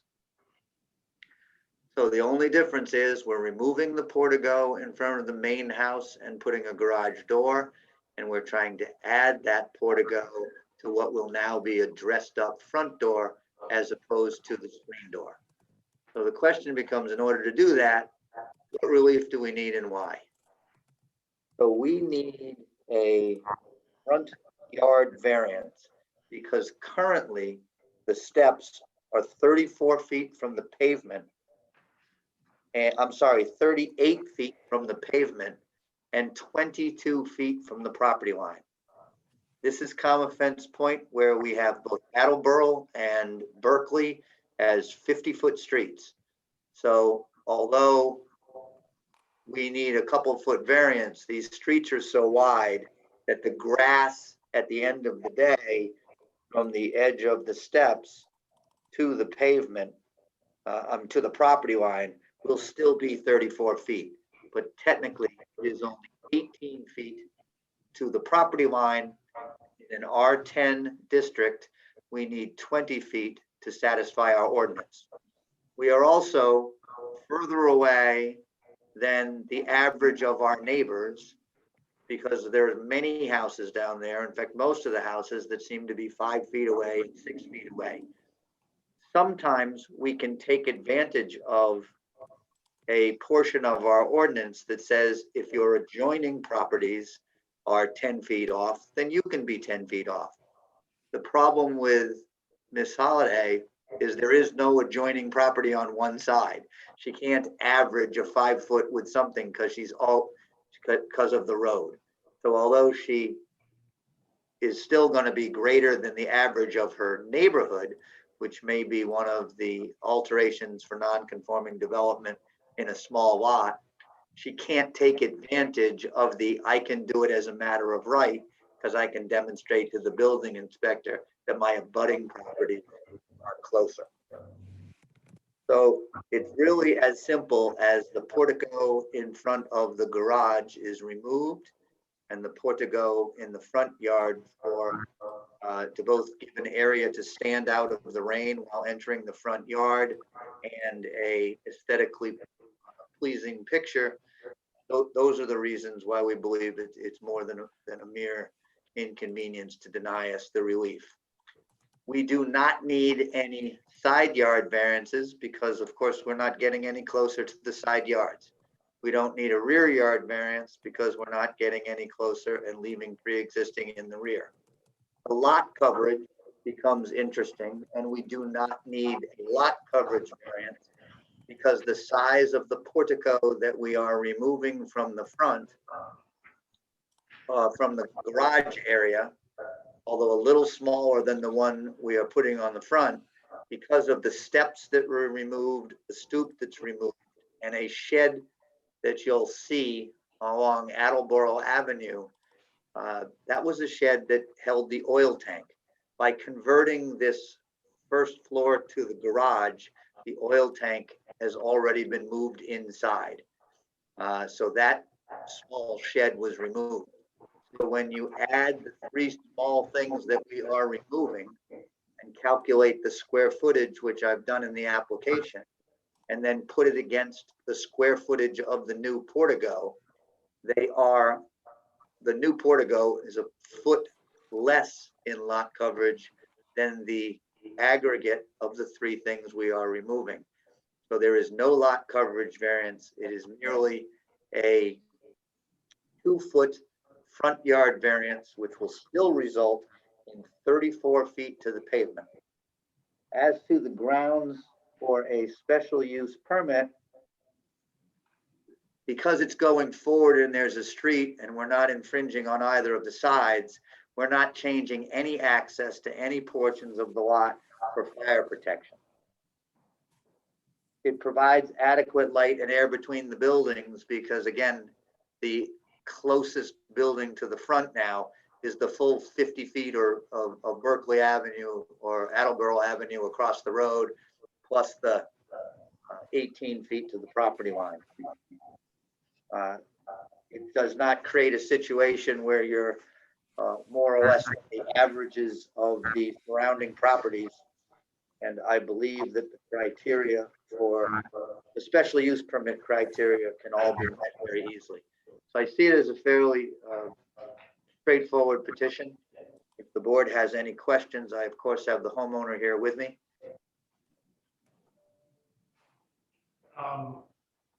Mr. Porter, no questions. Mr. Burrell, do you have questions? No, sir, I do not. Ms. Pavlakis? No, I do not. Mr. Reposo?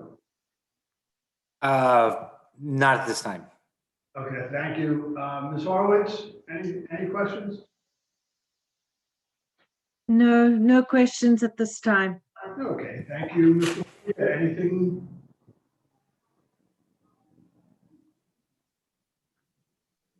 I'll take that as a no. Do we have any abutters or interested parties, Mike?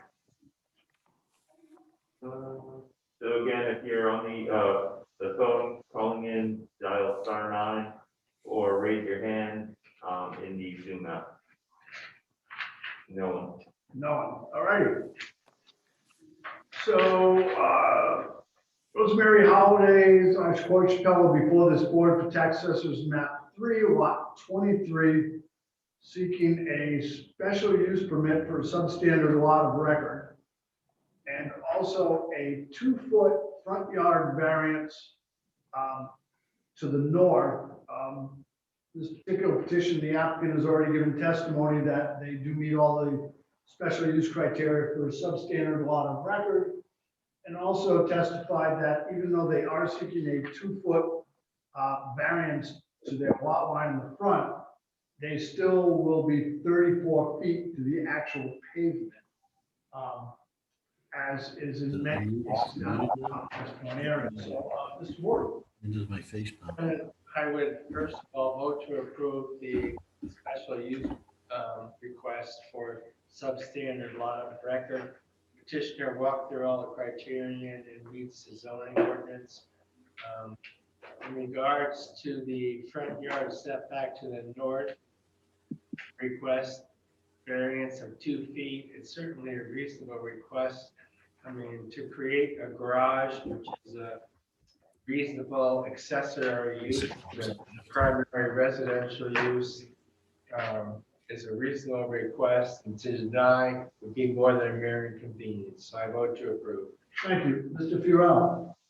Mr. Chairman, I also vote to approve the special use permit and dimensional variance for the reasons cited by Mr. Borden. Thank you. Ms. Pavlakis. I also vote to approve the special use permit and the dimensional variance for reasons previously stated. Thank you. Mr. Reposo. I also vote to approve the special use permit and the dimensional variance. Makes it easy going after everybody. They've already stated the facts here. So again, I approve. Thank you. Chairman also votes to approve both the special use permit the substandard lot of record and the 2-foot dimensional variance to the front. The reasons previously stated by Mr. Gordon. So you're all set, Mr. Stump. All right, thank you again, everybody, as always, and I look forward to seeing you all in person one of these days. Hope it's sooner rather than later. You and me both. Thanks again. Thank you. All right, the next item on the agenda is a petition by Coastal Properties LLC for tax assessors map 3 lot 50, which is 23 Canton Avenue, seeking a special use permit for a substandard lot of record and also a dimensional variance and a 29.75% lot coverage variance. It appears that that's all they're asking for, is the 29.75% lot coverage variance. So someone on from Coastal Properties LLC? Yeah. Good evening. My name is Frank Holbrook. I'm an attorney in Newport at 122 Charles Street. And I'm here with the managing member of Coastal Properties LLC, Troy Wilkinson. Good evening, everybody, Mr. Chairman and members of the board. This is a lot coverage request variance. Simply put, it's the request to construct a 8-foot by 30-foot deck to the rear of the property. This is a 4,000 square foot lot in Town of Fence Point. Property was recently purchased. There's photographs of what the property looked like when it was purchased. I don't know if thank you for scrolling through.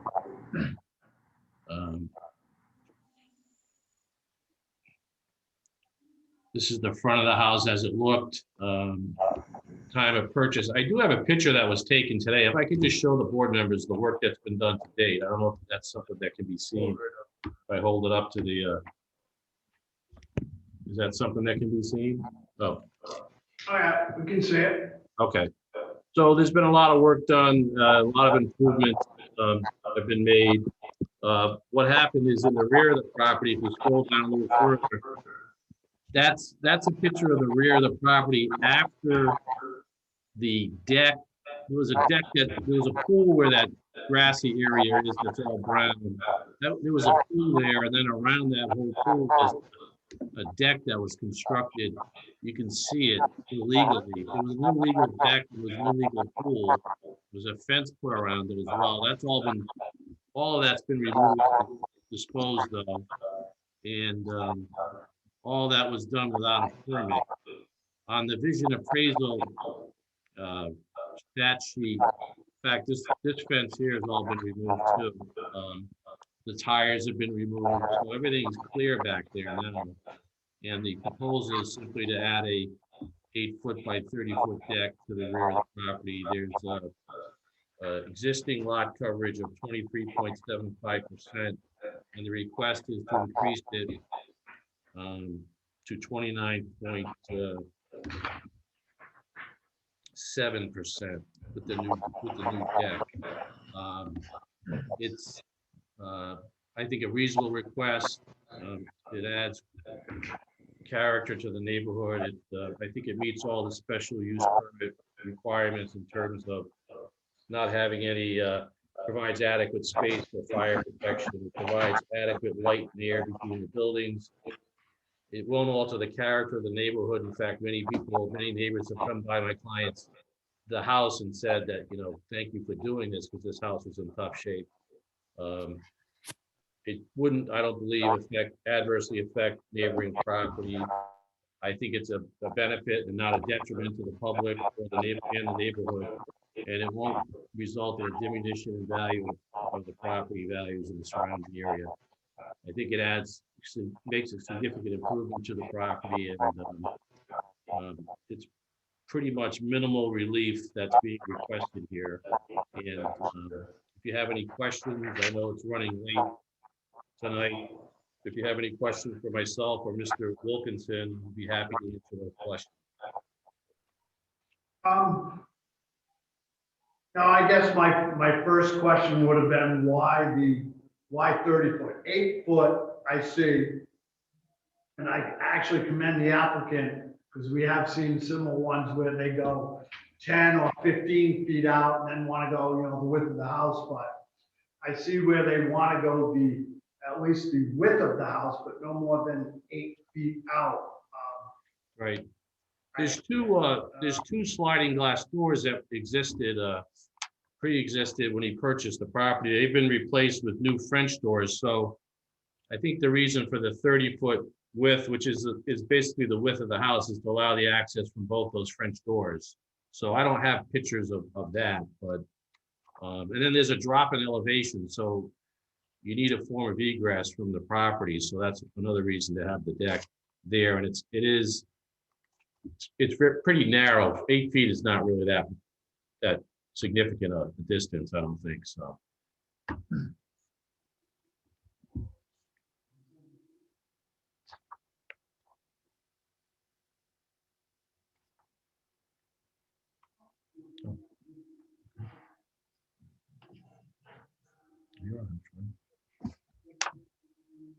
Right.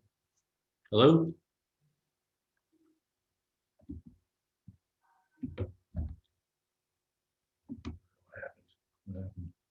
I don't know. Hello? I can hear you, but Okay. I can hear you, Benjamin.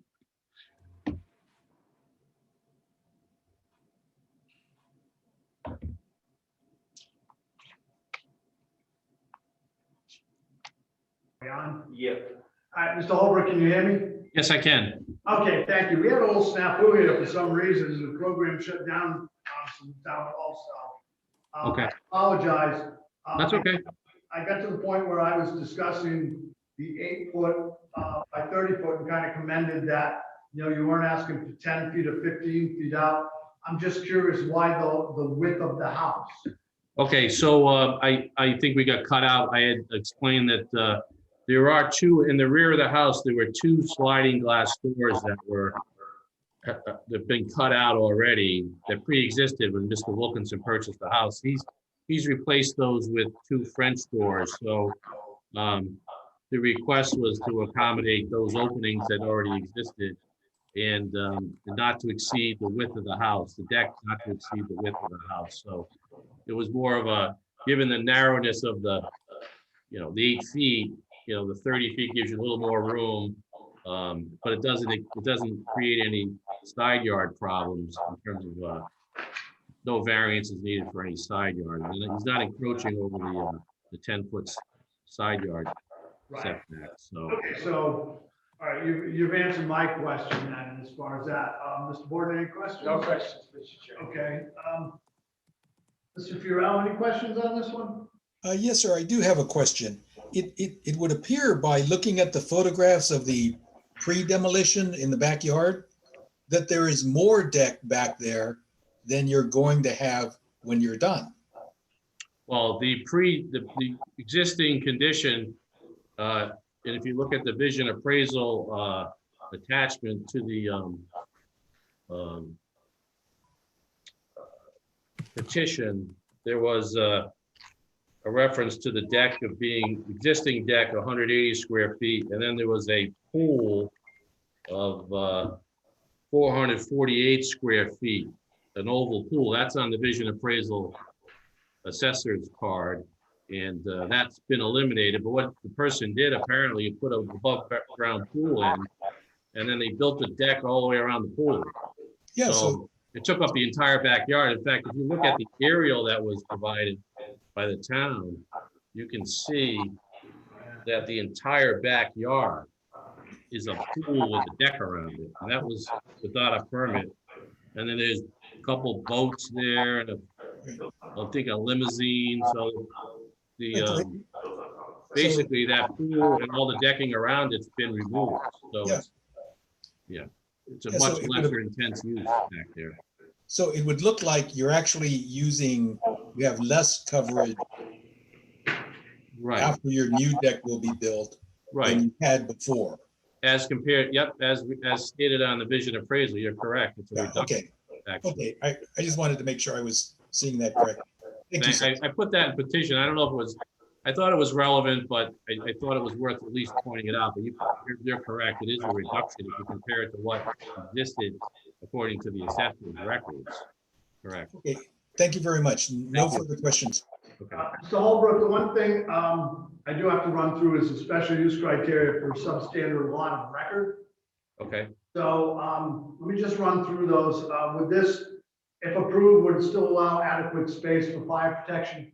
Yes, I believe it would. And I actually went through these before we cut out, but I believe it does provide for adequate space for fire protection. It provides adequate light and air between the buildings. I think the character of the neighborhood hasn't been altered. There's a lot of decks in Common Fence Point. We don't believe it would adversely affect neighboring property. It's not detrimental to the public or the neighborhood, and we don't believe it would result in a diminution in property values, and in fact represents a significant improvement to the property in the area. Okay, thank you. Thank you. All right, moving on. Ms. Pavlakis, do you have any questions? No, I do not. Mr. Reposa? No, I do not. Pretty straightforward. Okay. Ms. Horowitz? No questions. Mr. Wadika?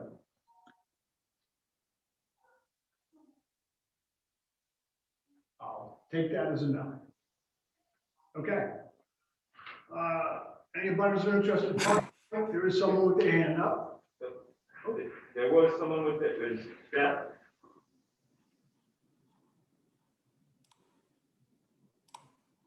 Did you? Oh, sorry, I unmuted you.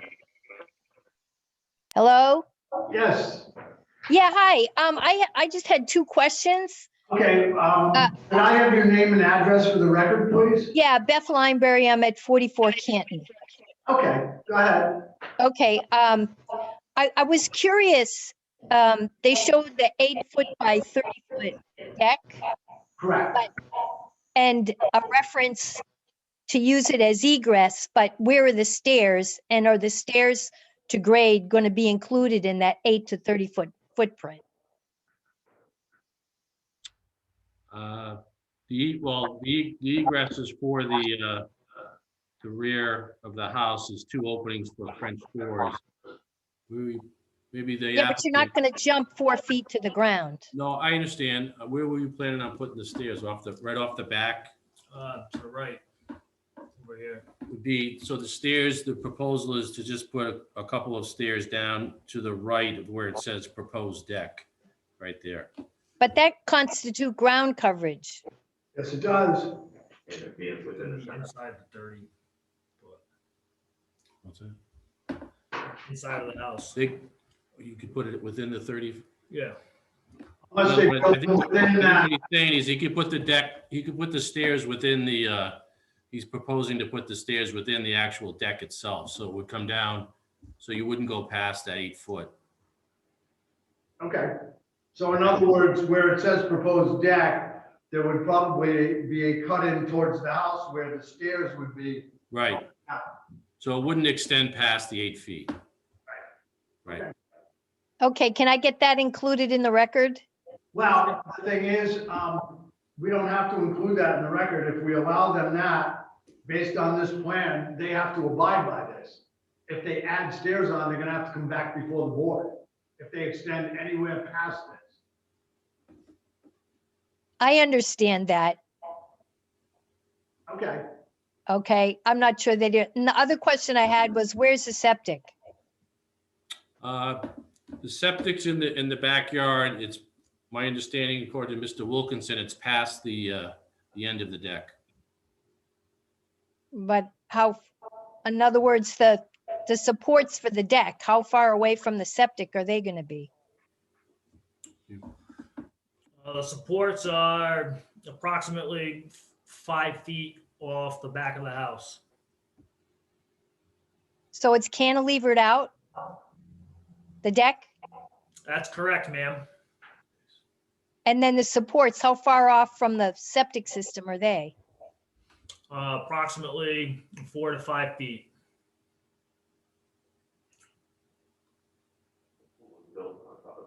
The pool was built on top of the septic system, just so you know. Right. I'm acquainted with this neighbor. I've lived here for 16 years and understand that anything that was built there wasn't built to code. Well, I feel sorry for you just based on what I saw. Hey, do you have anything else you'd like to add? No, I just was curious about setback from the septic. I really want to say it's a vast improvement over what was there. He should have had a photo of what the front yard looked like before everything was removed. Actually, if you Google Earth it today, you see what it used to look like still. Yeah, I know. Thank you. Thank you, Beth. Okay. Okay, is there anyone else, Mike? Okay, there are no letters in the file, so Coastal Properties LLC is before the board for a special use permit for a substandard lot of record and also a lot coverage variance of 29.75%. Mr. Board. Mr. Chairman, I approve the special use permit request for substandard lot of record. Petitioner walked through all the criteria and met the zoning ordinance.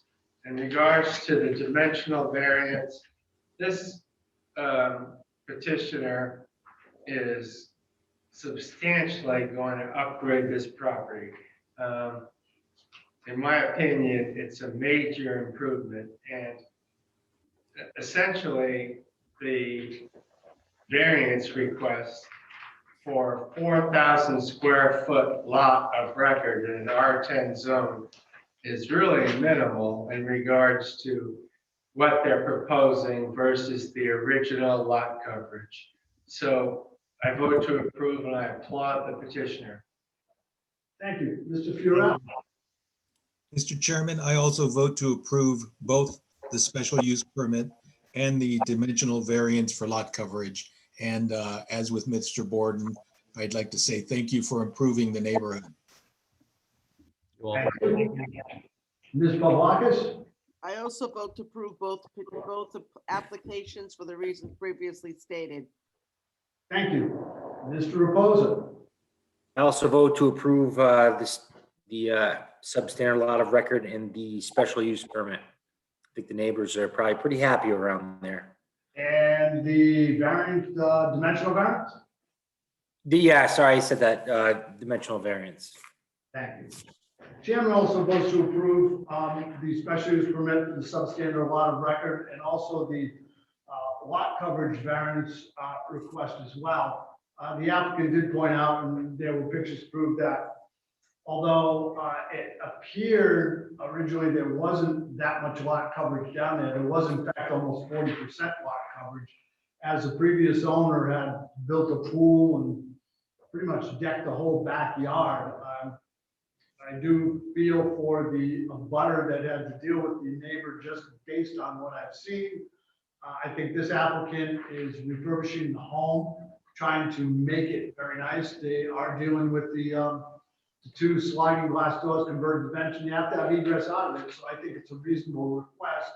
Although it may seem excessive, I believe to deny does amount to more than a mere convenience as well. So my vote is to approve both. So it has been approved. Thank you. Thank you. Thank you for your time. Have a good night. You as well. Okay.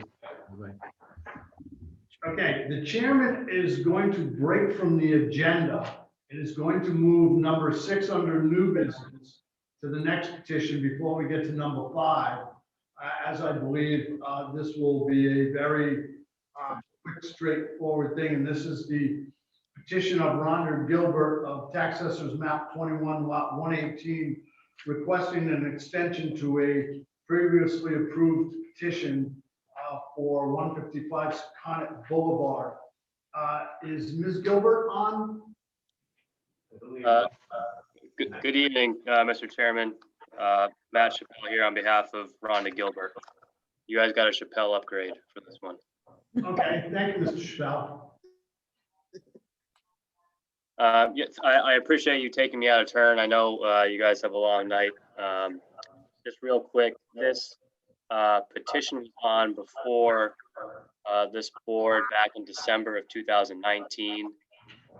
The board voted to unanimously approve a few different variances as well as a special use permit to construct on a substandard lot of record.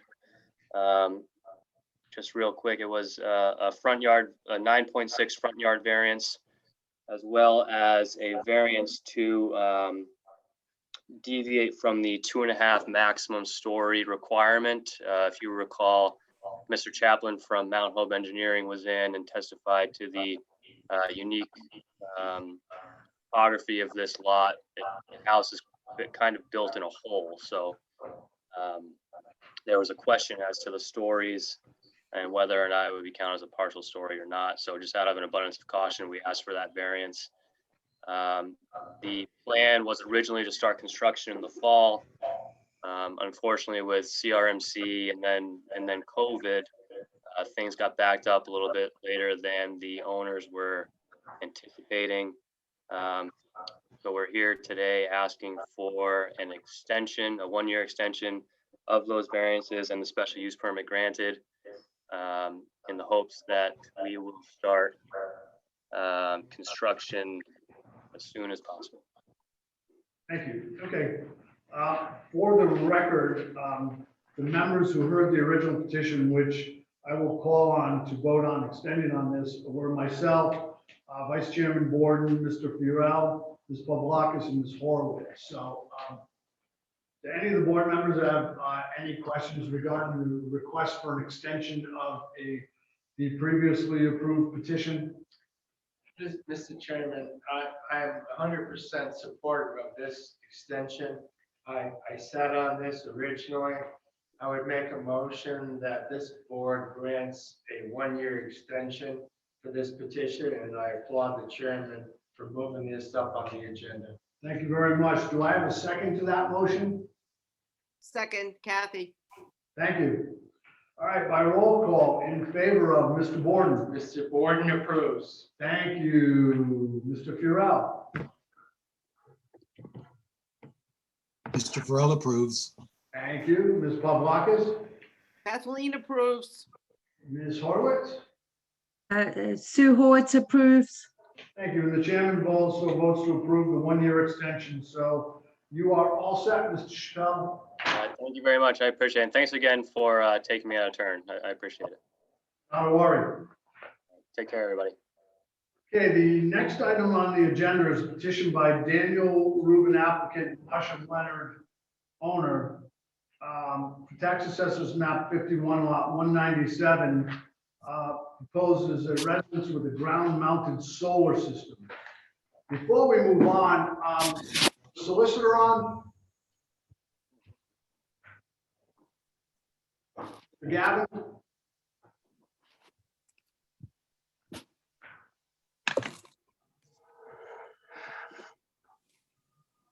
There you are, Mr. Gavin. So, Mr. Gavin, I have a question for you regarding this, because in all my years of doing this, I have never run into this ever. So this petition is being presented to the board under the once approved and recently reapproved solar ordinance in town, correct? Right. Okay. It is my understanding, and I wouldn't be asking this question if it hadn't happened. It's my understanding that this has now been challenged, this ordinance has been challenged in court, correct? There's been an, yes, there's been a suit filed that hasn't been served. Okay. But the lawsuit does not stay the ordinance. The ordinance is still in effect, so it's properly before the board. Right. I get that the ordinance is still in effect. However, because it's been filed, what happens if, just for the sake of argument, let's say it was approved, okay, and all of a sudden the courts overturn the ordinance? It's already been filed. If it wasn't filed, I'd say, well, the ordinance is, you can't do it after the fact. This applicant has a right to file its petition and to proceed on it. In fact, if there's a lawsuit filed, I mean, I don't want to get into it, this, it really has nothing to do with this application, but the lawsuit's been filed. It's going to be the town's position it has no merit and that it's not even a timely filed appeal. So and I don't think that's germane at all to this, Mr. Chairman. I just want to make sure that the applicant, we don't want to put them in a position either or way where they go through something and something else happens.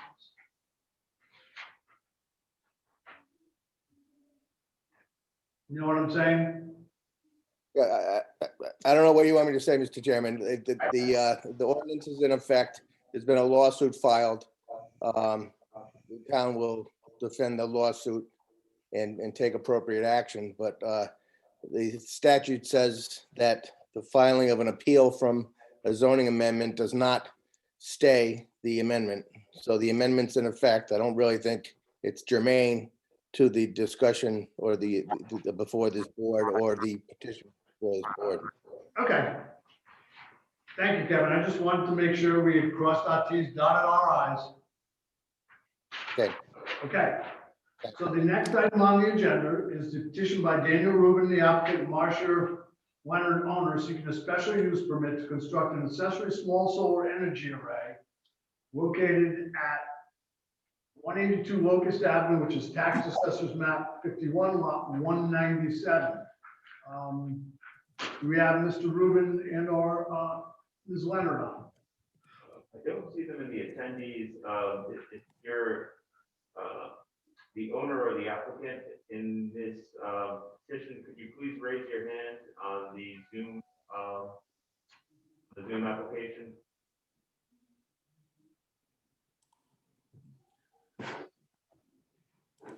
No, not getting a response.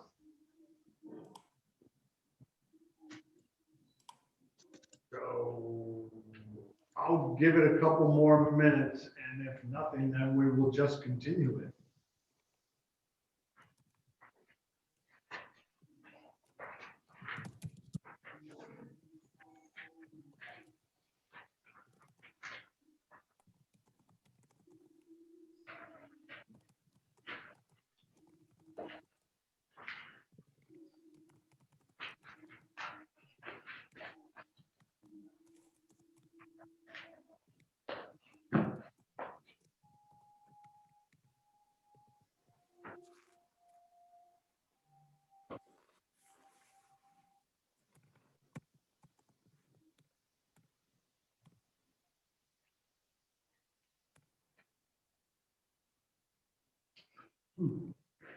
No emails asking for a continuance or anything? So we have two questions.